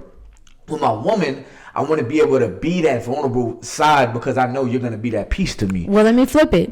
No, I do. Let me get this question out real quick. Because I think as guys, we have a very delicate, you get some drink? Everybody take shot of clap for good conversation, man. I go like this one is going to have that barbecue feeling like barbecue. All right. So as men, we do have this very delicate. We have this very delicate role to where it's like you can't. Nigga took a sip. You can't tell too much of your emotions. Like you can't be too vulnerable because you become too vulnerable, then you're too sassy. That's what I was about to say. I definitely believe that. Like you can't be too hard because if you go too hard, then you're too much of a manly man. You're misogynistic. You can't be too everything. You have to be very, very delicate on everything you do. But my question to you is how much of yourself can you give before it becomes you get what I'm saying? Like just man to man, and no offense, right here. This is just I want to talk to you. I want to talk to you, bro. Talk your shit. At what point do you feel like I want to break down to you? I want to tell you what's really on my mind. I want to say it to you. And at what point do you feel so open with a woman to where, or do you ever feel like you can be open with a woman to where you can say, I want you to see me in everything I am. Don't call me a bitch. Don't call me any names, and don't ever use this against me. But I want you to see me in a way that nobody else can see me. I'm gonna be honest with you. And this is as straightforward. So I got two answers. So on one side, it's how that woman entices those type of conversations to come up. Now, I mean, is she the type of woman to ask me to bring up, and I mean, how was your day? Oh, my day was good. Tell me about your day. How do you feel emotionally? And I'm talking about like this is how my woman got my woman really got me to open up like this. She asked me no, how are you feeling? She doesn't just stop at my day was good. Yeah. It's always how you feeling emotionally. Yeah. Now, I mean, and then let's just say I named something. This is something I had to learn early on because it was so foreign to me when she was doing it. Well, how did that make you feel? So you constantly questioning how this is clearly a safe space to answer that question. How do I feel? Yeah. Now I'm gonna take it to this. Me personally, I don't necessarily need my woman to be there for me emotionally in a verbal sense. Yeah. You know what I mean? I more so need her presence. Yeah, you know what I mean? Like, so I need that comforting feeling that a woman just carries when she's in her femininity. You know what I mean? Like, just to lay on your chest, just for you to lay on my chest, and we're just quiet. It's literally just enough, bro. That's enough peace. Does so much for us, bro. That y'all don't get it. That's enough. That's enough. That's more peace than than me explaining what I went through today. Because sometimes explaining what I went through today brings me back into what I went through today. You're reliving it. So sometimes I just need you to be the place that I can go to that I know is good when I go there. So let me flip it. Oh boy, I say so that. as a man, What the hell is in this damn body? What's in this cup? listen. So, but as a man, I'm checking all cameras like listen, as a man, you also have to allow your woman to be that for you. So if you're a man who feels like, if your woman is asking you, hey baby, how was your day? It was good. Oh, okay, you know, what did you do today? Nothing, I just worked. Okay, well, how was work? It was cool. It was just cool. Like, you know, were you good today? Did you eat? You have to allow your woman in. I think the part, because as a man, those are manly interests. Listen to me though. No, listen to me. Listen to me though. Real quick. You have, if she's asking you specifics, well, okay, you know, how was that conversation with your manager? Did it make you upset? And I'll go with you. You have to let her in. You gotta understand, like, men, we are very much so. We see what y'all don't see. We hear what y'all don't hear. And I'm not saying this to say like men or whatever. We're not. But we think on very different levels. So the thing that you're asking, you want me to be very vulnerable with you. But I know if I am that vulnerable with you, at some point in time, I will reap being vulnerable with you. No, incorrect. No, listen to me. I'm telling you. There are people on this earth that I have dealt with that no one on this earth knows the vulnerability that they have experienced with me because I never said anything about it. To me, so this is the thing though. It is how you warm somebody. You gotta understand. You're asking a man to be something it was never okay for him to be. Never okay for me. Hold on, let me finish. So then that means that you need to choose your woman wisely. Let me finish. Again, most places in life is not really okay for a man to be vulnerable. So when it's time for him to be with you, I'm good. Yeah, when it's time that he's with you and you want your man to open up and you want him to be vulnerable and things of that nature, you have to warm him up to that. So what I was going to cut you off and say, but I want you to finish. Yeah, I mean, how did that make you feel? You know what I mean? So it is how'd your day go? It went good. What happened today? Oh, you know, I had to do this, I had to do that. Did anything go wrong? Oh, well, you know, my book. See, these. So then that's what I'm saying. So then that's where I was going. But so as she's asking, you have to feel comfortable. So she said, like, for example, I be asking my boyfriend, I'm like, damn, babe, I'm sorry. You know, this, that, and third happened to you. Like, damn, I hate that happened to you. Or da-da-da. He has this thing where he'll be like, well, you know, babe, like, shit, I ain't done that shit. You know, I'm thug. Like. You know why? I naturally tell him, I don't want to hear that shit. Tell me the other side. Tell me how you really feel. Okay, well, tell me what the inner you feels. Right. But you have to, because if I say, tell me how the inner you feels, and he still tells me, nah, baby, I'm good, and he's not good, you can't blame me as a woman because you're not allowing me to help you. But see, that's the thing is like, you're not allowing your vulnerability. You truly love him to where you want to know what's really in and what's really going on. So you gotta understand that, like, there's a lot of people who are in relationships where they don't really love the person they're with. It just makes sense for them to be, and I'm still in that shit for my nigga right there. It just makes sense for them to be in that relationship. So it makes sense. So they're like, well, this makes sense, so I'm gonna stay here. Mm-hmm. So when you truly love someone, you're not really interested about what the surface level shit is. You don't give a fuck. Me asking how was your day wasn't really me asking you how was your day. It's really me saying, I miss hearing your voice. Talk to me. Let your soul speak to me. When you really love that person. Now, when you don't really love that person, it really is just, how was your day? And they say, is and then you leave it there. But like what I'm saying is like, okay, so you can't. I won't say you can't blame that woman. I'll say you can't blame women as a whole. You can't go around saying, well, as a man, it's not natural to be emotional, or as a man, you're judged to be emotional. Well, let me say this. Because you chose the woman that didn't go past your surface area. No. When you married that woman, you knew the type of woman she was. And I got that. So all right. So on a logical standpoint, yes, you can't blame somebody else for your own actions. Okay, cool. But as men dealing with women, we have to understand y'all are more emotional than us, right?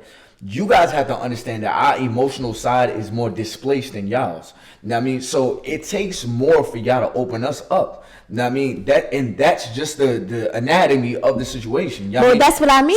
So listen. So the how you feel about just knowing the right questions to ask your man will get him to that point of vulnerability that you guys want to get us to. Okay. I completely get it. Yeah, if you ask him, "Hey, babe, how did today go?" and he says, "Good," and you can definitely say, "Oh yeah, well that was your fault."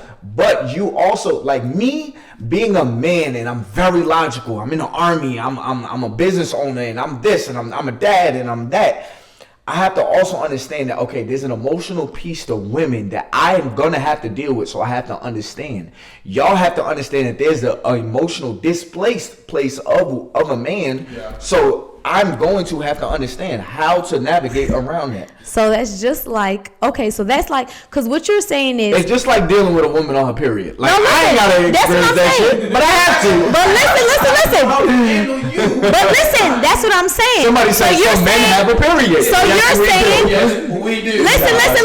Yes, so you're saying, so as men, we grew up in a world where displaying our emotions is not a thing, and women are more emotional, so we need to know how to deal with that. Okay, we can use the excuse, okay, well, we grew up as where it's okay for us to be emotional and men are strong. So who's to say, okay, well, that woman needs to know how to attend to that man, because we don't know. Just like y'all grew up where y'all know women are emotional, y'all know on her period you have to deal with her. If we grew up in the sense of, okay, well, when a man needs to be strong, we're not going to know that. So you have to give her something. I got you, dude. See, I'm gonna use an Instagram shit I saw on Instagram to answer this question because I feel like it very much so relates to this. Mm-hmm. Your mama never taught you how to suck dick, but for some reason you learned how to do that shit, didn't you? Your daddy never taught you how to fuck. But still, either way, you can learn. The woman taught the man that, and the man taught the woman that. Yeah, but see, what I'm saying is, it was still taught either way. Listen. Men are taught to be strong, and strength. Sometimes I feel like strength is a way men hide their weaknesses. Mm-hmm. And I know it sounds very contradicting because I agree. You had to hide your weakness with a strength. There are some women out there like that. I used to be like that. Men hide their weaknesses with strength, and we give you a lot of times we give you a facade of what strength, power, confidence. A lot of times, and please tell me if I'm wrong. A lot of times, men, we are very, very, very much so, like, we are very self-conscious about everything we do. How we speak to you, how we address you, how we approach you, how we... So where does that come from? It's because of... being denied, rejection. Rejection. Well, like, y'all be rejected the fuck out of some niggas. Oh, God, nigga, you slide But because the last woman rejected you, now you come to me and you don't allow yourself to be vulnerable, and I have to be blamed? It's more than just, like, vulnerability. Like, I mean, vulnerability, that's life. It's a different... It's, like, a very much so, like... When kind of like what Boogie was saying, like you have to know how to ask a man, and you can't just use generic because every. I'm not the same as you. Like every okay, man. Listen, so hear me out, go hear ahead. me out. Every man is different in the sense of if you can ask me how my day was, and because of where I am right now, I'm not going to tell you I had a good day. If I say I had a good day, that means I'm really pissed off and I don't want to talk about it right now. But I will come back and talk to you about it. But did you communicate that? No. I'm saying with the woman I'm with, she will understand that because I would have already told her that. But when where I am now, you ask me, how was your day? I'm not answering with, it was all right. No, I'm like, well, shit, this is how my day went. I started off with this, I did this. I will go in full detail because I'm at the point in my life to where I am not sitting here hiding how I feel because you don't want to. But you just supporting my point. I am supporting your point, but I'm also trying to elaborate a little bit on what you're missing. Not everybody's where I am right now. Not everybody has dealt with the amount of things I have dealt with to where now I'm emotionally experienced. Now I am mentally mature enough to understand that I don't have to come down to this level of nah, nigga, I'm tough, nigga. I ain't gotta tell you shit because I'm a tough ass nigga. Whatever. I am not a gangbanger, please. I'm way past that. I'm not saying I'm way past, but where I am right now, I'm at the level of which I can be vulnerable with someone I love or someone I'm in a committed, like someone I'm trying to be myself with. I can be myself with them. That's where I am right now. But a lot of guys are not there. A lot of guys that haven't dealt with some things I've dealt with. A lot of guys that haven't experienced some things I've experienced to where now they can be that vulnerable with you. So if you're a woman and you're trying to get a guy to be at that level with you, you have to know how to bait that question. So this is what I'm saying. I get what you're saying. You answering mad fast. No, listen. I get what you're saying, but I'm saying, so what we're saying right now is because men know women are emotional, it's much easier to deal with a woman. As if you're a woman dealing with a man, you have to study and evaluate, and you have to study and evaluate. I think it's definitely easier to deal with a man than it is to deal with a woman. No, listen. Listen. I'm not saying in general terms. I'm saying on an emotional standpoint. The subject that we're talking about, to get a woman to open up, you know that women are emotional, so you know what you have to do to get her to talk about her emotions. Whereas a man, you have to literally evaluate, you have to study, and you have to curate a certain question to get your man to open up. To me, no. All you gotta do is have a genuine concern for that man. Listen, the same way if a girl, if you have a speculation that that your dude is talking to a man, talking to a girl. If you talk to a man, that's crazy. I mean, wild. Respectfully, yeah, that's what you do. That's what you do. But listen, if you think your man is this Jack Daniels and goddamn, I can't get this damn with this.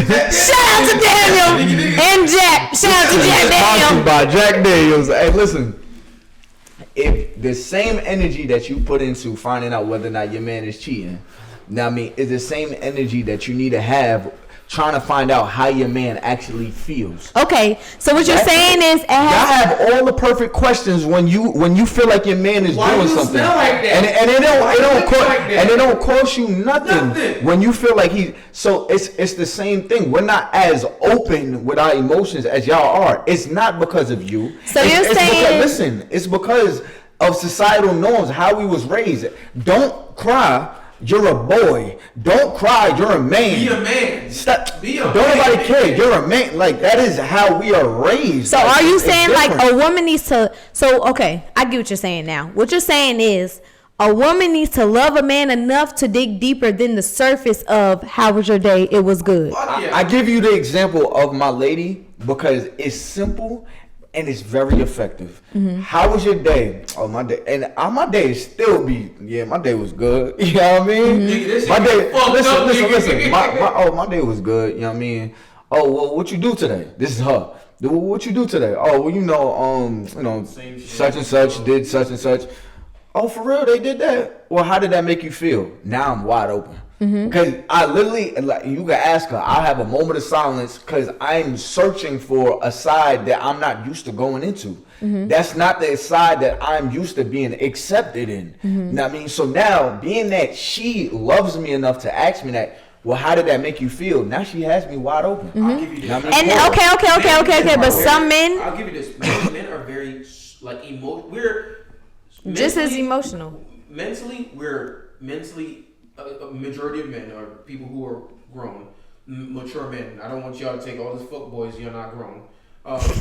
Mentally, most men are intellectually evolved, or not evolved, but intellectually inclined.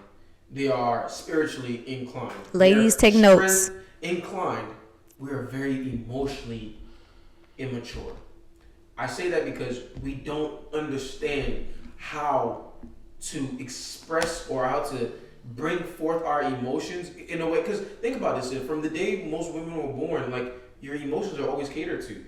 From how you feel on the forefront. Yes, very much so. It's always been. That's why I cater to my son's emotions. I do not want him to grow up a man who doesn't know how to express himself. But as men, like emotions is like the last thing we've ever been catered to. We're always judged by how fast we can run, how strong we are, how we can answer a question fast enough, or how we can look and whatever. But what I'm asking is, so do you blame, because you grew up like that, right? So let's say you grew up in a house with your brother. If a woman grew up in a house with her brother and that's how she watched her brother be raised, she doesn't understand the other side. So what I'm saying is, yes, if a woman, because I do with my boyfriend, I still have to tell him, tell me how you feel. How do you feel? I can hear it in your voice. I understand. Okay, oh, you feel like this? Are you sure you feel like this? Okay, well, what happened then? Okay, well, what's this? What's that? I'm digging until he's able to express exactly how he feels. And because I love him enough to dig, I will dig. Whereas there are women out here who grew up in a relationship, who grew up in a household where they watched their brother be taught to be strong, to not have as many emotions. So now, just like it's being drilled into you, it's drilled into her. So now she doesn't understand to dig. So if she doesn't understand to dig, how can you blame her? Okay, but that's where this kind of thing is like, you're old, or not even, I don't want to say old, but you're grown, and for some reason you're always attracting the wrong guy. Let me preach for y'all a little bit. I'm going to look dead in the camera for this. I'm sorry, but I want to look in the camera.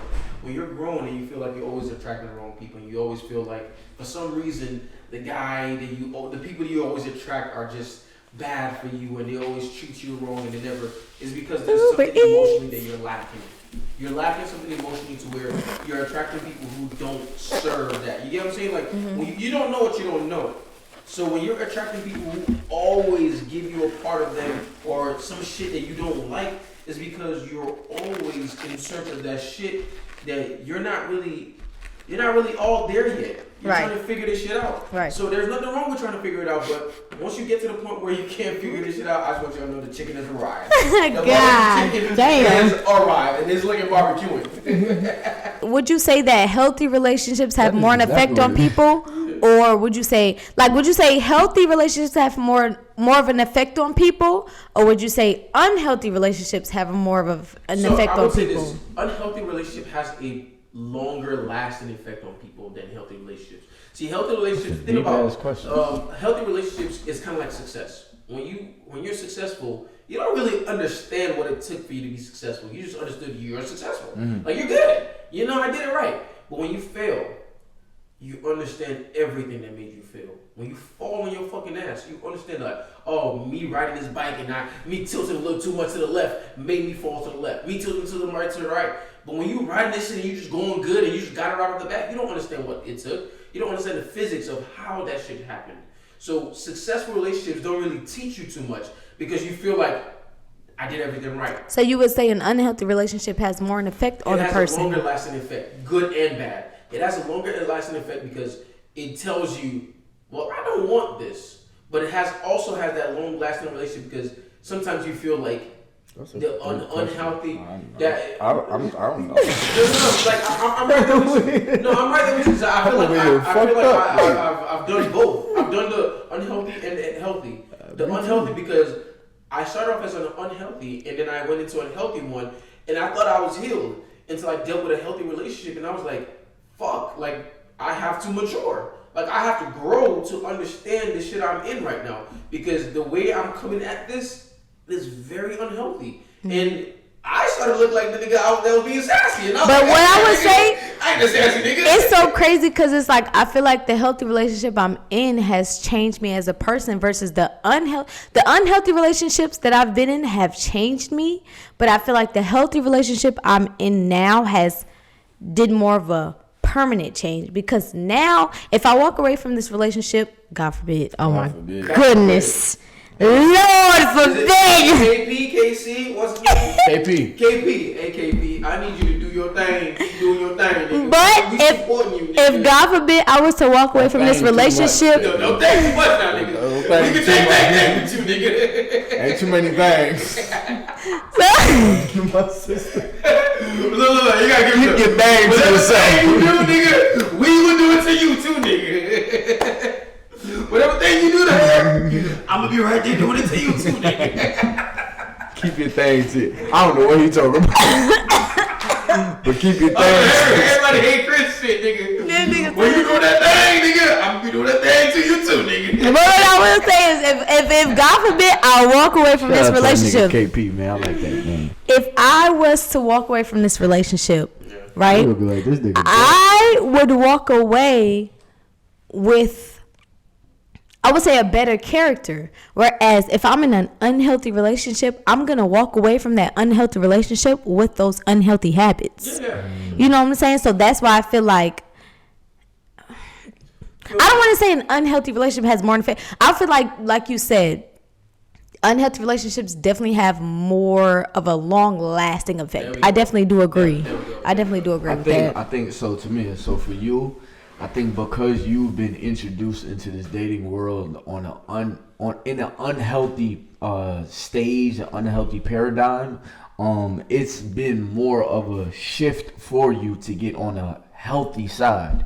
But an unhealthy relationship can literally make you lose who you are. Mm-hmm. You know what I mean? I was a whole different person. I think a healthy relationship will help you tap into who you are. Yeah. You know what I mean? Which is innately who you are. Which is pretty. It's always going to be easy to be you. It's just accepting that you. Now, an unhealthy relationship, it's so hard. And I'm speaking from personal experience.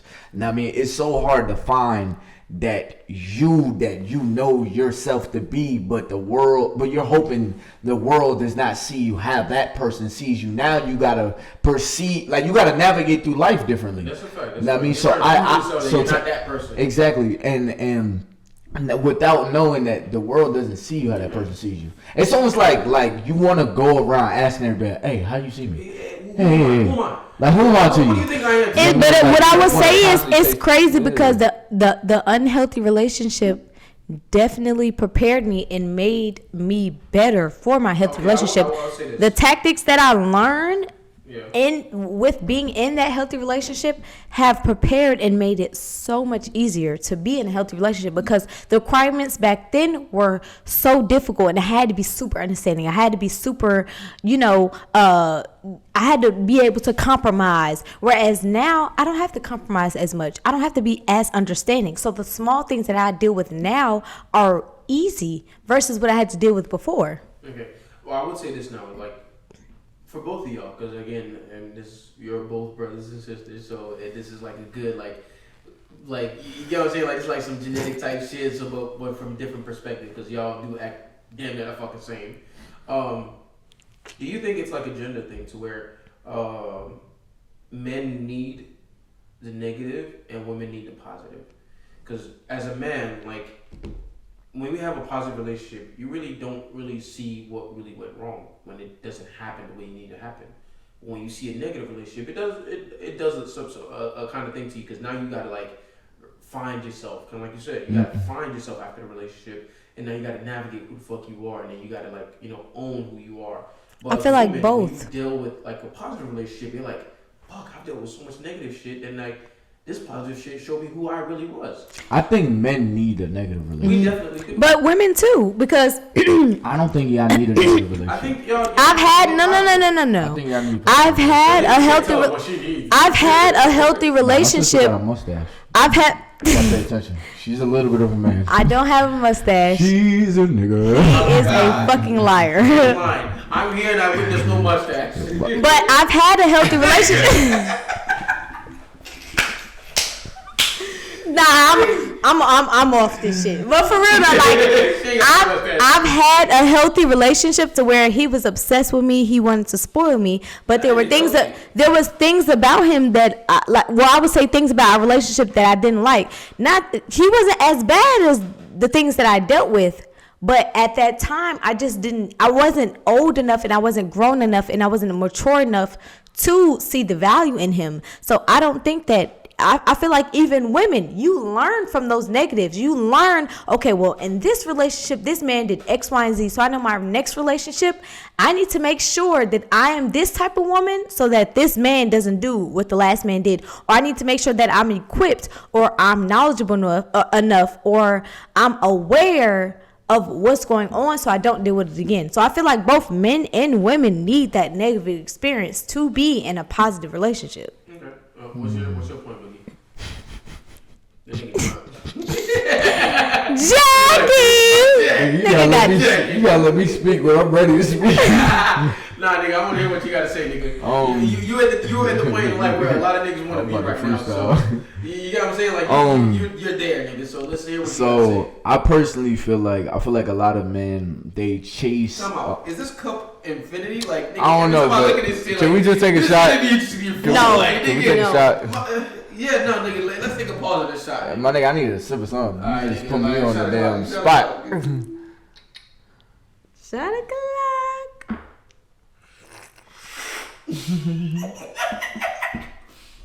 That was the biggest sip I ever. This nigga move her neck. Everybody say.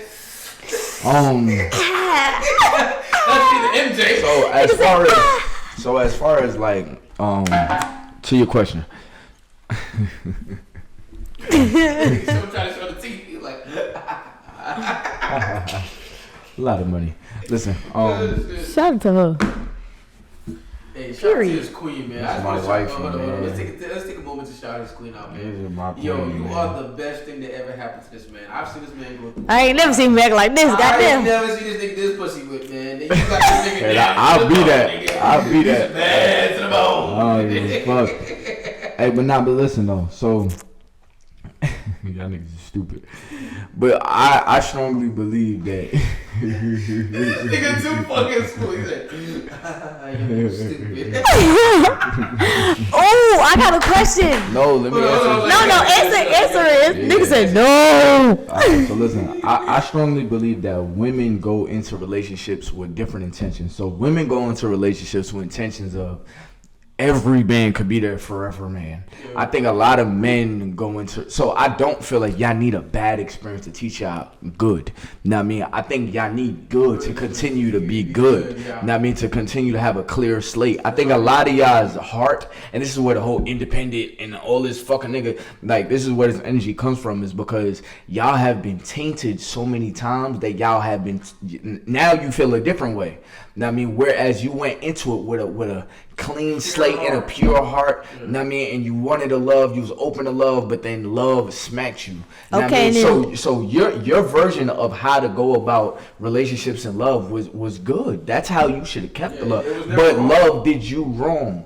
But now a man, That's a book. right? Love did you wrong. Okay, So but now- listen. So then after Hold on. that Let it negative out. experience, then what? Let it get over his chest. Come on. So what? After that negative experience, like you said, then what? Then she changes. So would we say the positive relationships had more of an effect, or that negative one? No. But see, the question Nah, right now. yeah, he said which one? Go ahead. Because What's your question? the question right now is like, do women need positives and do men need negatives? So I feel like, and now, so Need to answer for my what question, though? Need for what? word, like the perfect person in a relationship. So Okay. listen. So I think, so that's my answer for women. Then I don't think women need a negative. No. Now, Facts. I think men need a negative. Definitely. And the reason why I think men need a negative is because most men, again, and I feel like I'm running in circles, but most men go into a relationship with ego. You know what I mean? With trying to boost something that they don't feel like they already have, which is enoughness. You know what I mean? Most men don't feel whole because it was told to be whole as a man is to have a lot of women. You know what I mean? And once you get to the point where you fell on your head through that failure in relationship, you get to the point where I don't need this. This is not what I need to fill my ego. I am who I am with or without what y'all tell me I need. You know what I mean? So a lot of men have to get out of that mindset of quantity is quality. You know what I mean? It is the complete opposite. You know, so falling on your head teaches you that lesson in the best So way. I agree. So if we're gonna spit it out as men need the negative in order for them to be who they need to be in a relationship, and women need that positive to be, who they want to be in a relationship, then I agree. Because I feel like as women, we are naturally, more emotional. We're naturally in tune. We're a lot more positive than most men are. Like, it's like we're taught to see life from a a hard perspective. Like a very hard perspective, like just the hard truth. No. You know what? A jacket. It's a whole. Nigga, my son got low iron. What you think I got? Hoodie. No iron. A hoodie. Nigga got jacket. lowest iron. She got a Nigga, I just looked over at you like. But listen, feel it. It's not that big. Like, nigga, my sister got. No, but it ain't about that. Feel Listen. It's about you have a jacket on that has one of these, nigga.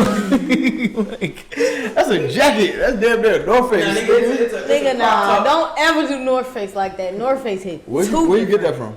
Nigga, Burlington. Nigga, that ain't no damn North Face. She said it's a North Face. No, I said don't never do North Face like that. Meaning this. You ever seen North Face, bro? Yeah, I know. I mean, she has the North Face on it, right? Yeah. Goddamn. That's some real New York ass shit. No, though. dead I ain't gonna lie. ass. I haven't had North Face in so long. I feel like There's from Atlanta? 3 things that make you like from New York. Like every North New Face? York person. Now listen. All my African brothers. I guarantee both of y'all can't get the third thing. Hold up. All my African brothers, I need you to take notes so you can say you are from New York. Even if you've never been to New York before, you can say I'm a New York nigga. This nigga really from Africa. If he come to New York. Alright, so boom. So look, it's 3 things. Alright, so I'm gonna say the obvious 2 things. So Butters. now you know it's of course it's the Timbs. Right. Alright, that's very obvious. That's very obvious. You know what I mean? It's the Timbs, Okay. the North Face. North Face. And the last thing is the Jan Sport book bag. If you never had a Jan that's Sport book bag, facts. you are not from New York. So I had one. I'm talking about the navy blue, the gray, the black? and the black. The Yeah. black, you are from. What you talking about, nigga? I'm still from here, nigga. Yeah, nigga. Even though I've been in Georgia. I was in Nigeria rocking a fucking Tim. I had the all black Tims, nigga. The all black butters. Wait, I'm about to put Jason a Jan Sport, North Face, and Tim's and tell him, nigga, you from New York, The nigga. nigga was born in Atlanta. He was born in Stockbridge. When I first moved out here, nobody wants to claim. I don't know if it was just the people that was around me, but like when I came out here, bro, like, and I remember vividly because I was in the 8th grade. Everybody swore they was from New York too. They would talk with New York accent. I didn't even know a New York accent was a thing until like niggas will fake it. You know what I mean? Then I'm like, wait a minute, that's not how you was talking yesterday. You know how many days I stood in front of a mirror with an accent like this? And I'd be like, what's up, son? What's up, my nigga? Yeah, yo, we from Brooklyn.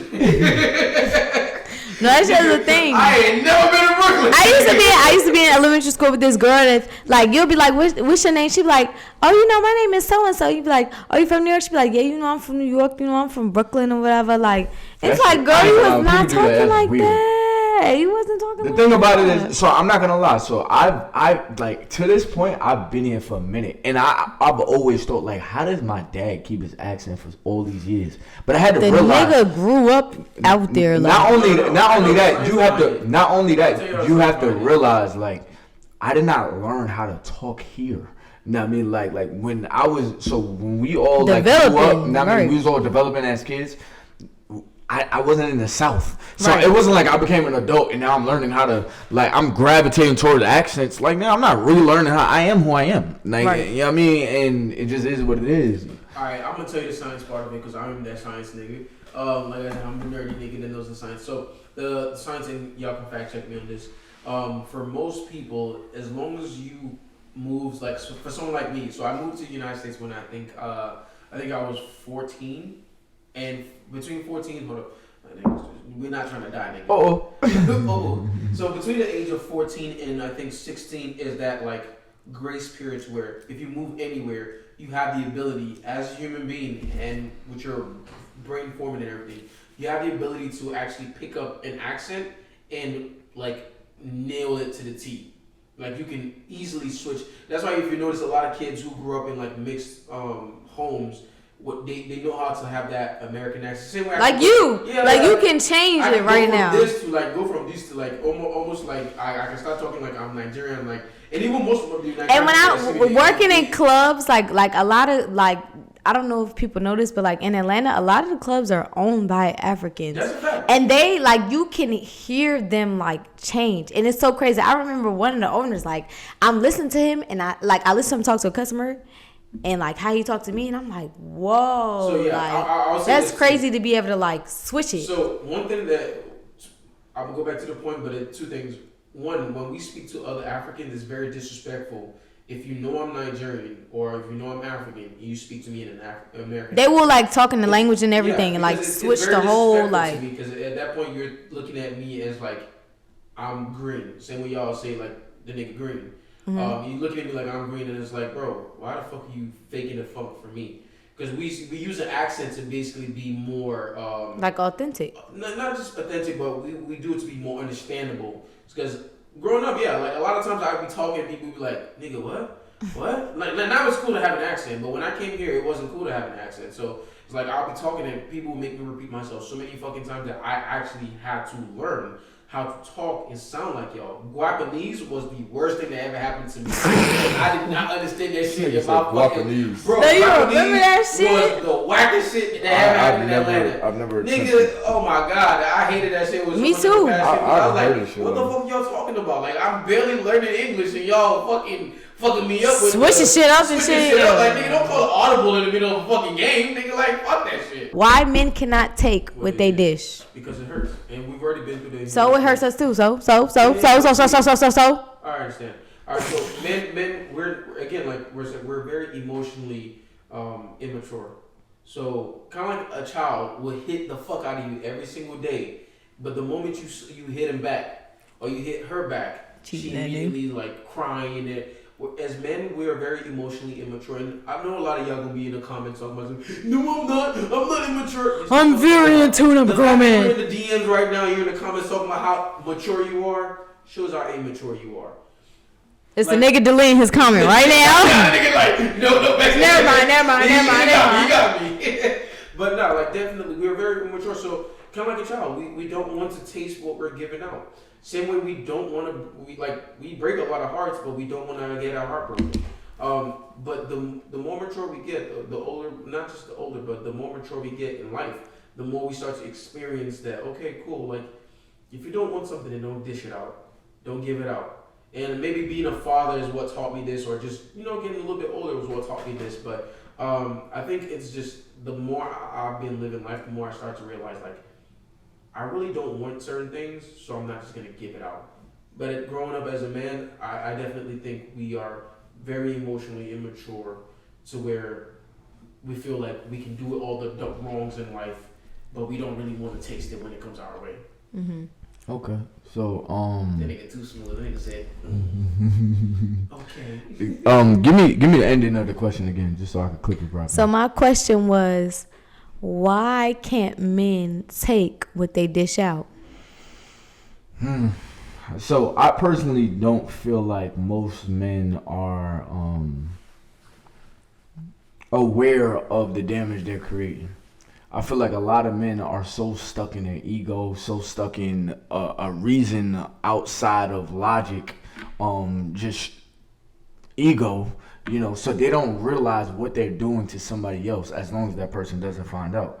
And now when a man receives it, it's like, damn, like, I didn't even, and if you was to be like, oh, well, you did this to me, it's like, damn, I didn't even realize I was doing this to you.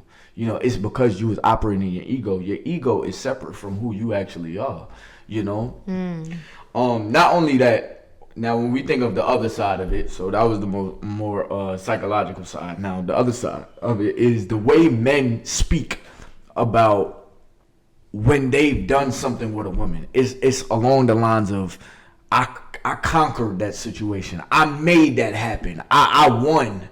Know what I mean? And to think of a man winning over my woman is like, damn. It's kind of like to what Kadiri was saying early on. It's like, damn, she had to say so many yeses in order for it to actually become a thing. So it's like, damn, to know that you submitted to him in this type of way, he had you, versus like, if I'm gonna be real, like most men, they could get with a girl and just to fill their ego, and that girl means nothing to them. It's literally just to feed their ego, like just to say, I'm a little bit more of a man, like almost like a level up. And now to go back to what Kadiri said, the more you become an actual man, not a boy trying to become a man. Yeah. You know what I mean? A boy being a boy. You realize that that's not the journey that you take in order to become a man. You know what I mean? So you don't strive in I need more women so I could become this. You operating in your ego. You operating in ways that you was taught as a little kid. You know what I mean? You don't operate in that no more. But to answer your question, that is why. You know what I mean? Okay. I do kind of feel slightly like a little bit different from what he said. Hit me up with the last part of your question one more time, because I was trying to listen to what he said and I kind of got lost. So my question was, why can't men take what they dish? So a big part of it is literally what he just said, and I'm not going to try the military word. I'm not going to piggyback off of what he said. Yeah, piggyback is crazy. Piggyback is crazy. But I think men do. We try to, but it just doesn't taste good. It never tastes good. Like women, y'all love to be able to say, be exclusive. Not just exclusive. Like women love to be able to show how much, I got this and I got that and I got this. But when a man uses you and flaunts you in that way, it doesn't feel good, does it? When a man uses you the way you use him, it doesn't feel good. When we have a woman that cooks and another woman that cleans, and another woman that caters to my need, another woman that fucks good, another woman, it doesn't feel good when you find out you're just the woman that cleans well, or the woman that cooks well, or the woman that fucks well. It doesn't feel good. No human ever likes the taste of the medicine that they're dishing out. But as humans, we love to be in the position of, yeah, I'm the one in control. We love. So you feel like most people, they enjoy value. They humans, like men, women, dogs, cats, all of it, birds. They want to feel the value. Everyone, you mean men and women. If they aren't valued, that's the issue. It's not so much dishing what you can take. It's more so like you want to feel the value of who you are or what you are offering. Yes, and also to the point of people want to, you as humans, we always, same way we build houses and we have air conditioning, we love control. We love having that control over everything. Mm-hmm.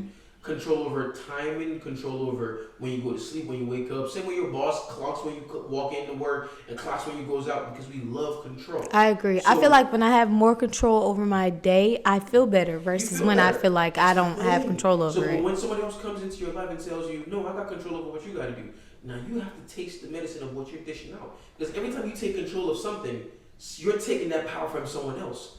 When you take control of how much heat comes into your house, you're taking control over the climate. You're telling, like, the weather, fuck you. I know you cold outside, but I'm gonna be warm as fuck in here. See, you're taking control from someone. That's the thing about power. So you would say men can't take it. So you're saying right now men can't take it because they lose their sense of control. I'm saying humans can take it. Humans in general. Humans can take it because we have to take that power from somebody else. And then when somebody else takes it from us, that shit don't feel good at all. Facts. Hey man, this has been a great episode of the Boogie Down podcast. We done had a good amount of shots. We done had a good amount of points. You know what I mean? It feels good to have both of y'all. You know what I mean? Like, this is dope. I feel like this was a family session. Like, it definitely was. I'm indirectly putting myself as part of the family. I feel like I'm the dark skinned nigga in the family. But nah, I definitely could say this was a dope episode. Yeah, it was dope. I'm gonna just give it to that. Respect for y'all having my sister, tell them who to find you. Being the only, she's talking about where to find you. Like, I don't know how to do this. Like, tell them what to shout yourself out, boy. What you doing? Nah, but what I will say is, the jack is jacking. What I will say is, you know what I mean, we definitely did our thing. You did your thing. Being the only girl here. You know, like I usually try to level out the room. You definitely did your thing. You know what I mean? You know how to dance too. And your first time, you know what I mean? You definitely did your thug thizzle. I hope I give you some good content. But hey man, make sure you hit that like button, subscribe button, turn on your post notifications. Subscribe. Hey man, keep hope alive if you're single too. You know what I mean? If There's you're in a always love out relationship- there. Hey, it's 11:11 right now. That means we on the right path. That's Amen. Hey Amen. man, look. Hey man, it's your boy Tybuggy. Y'all want to shout yourselves out? Yes. Y'all already know what it is. It's Big MamaaMiyah. Again, follow me on Instagram at MamaaMiyah. Same thing on TikTok. Follow me on Twitter at MamaaMiyah1. And yo. It's your boy KD. You feel me? You feel me? No. Definitely shout out to my Instagram, man. Y'all follow my Instagram. That's the only really main social media I have. It's Oluwa_Rotimi. That's OLU_ROTIMI. Y'all follow the boy. Drop a like, drop a comment. Always. Hey man, it's been your boy Tybuggy. Until next time, man. I'm out of here, man. Peace.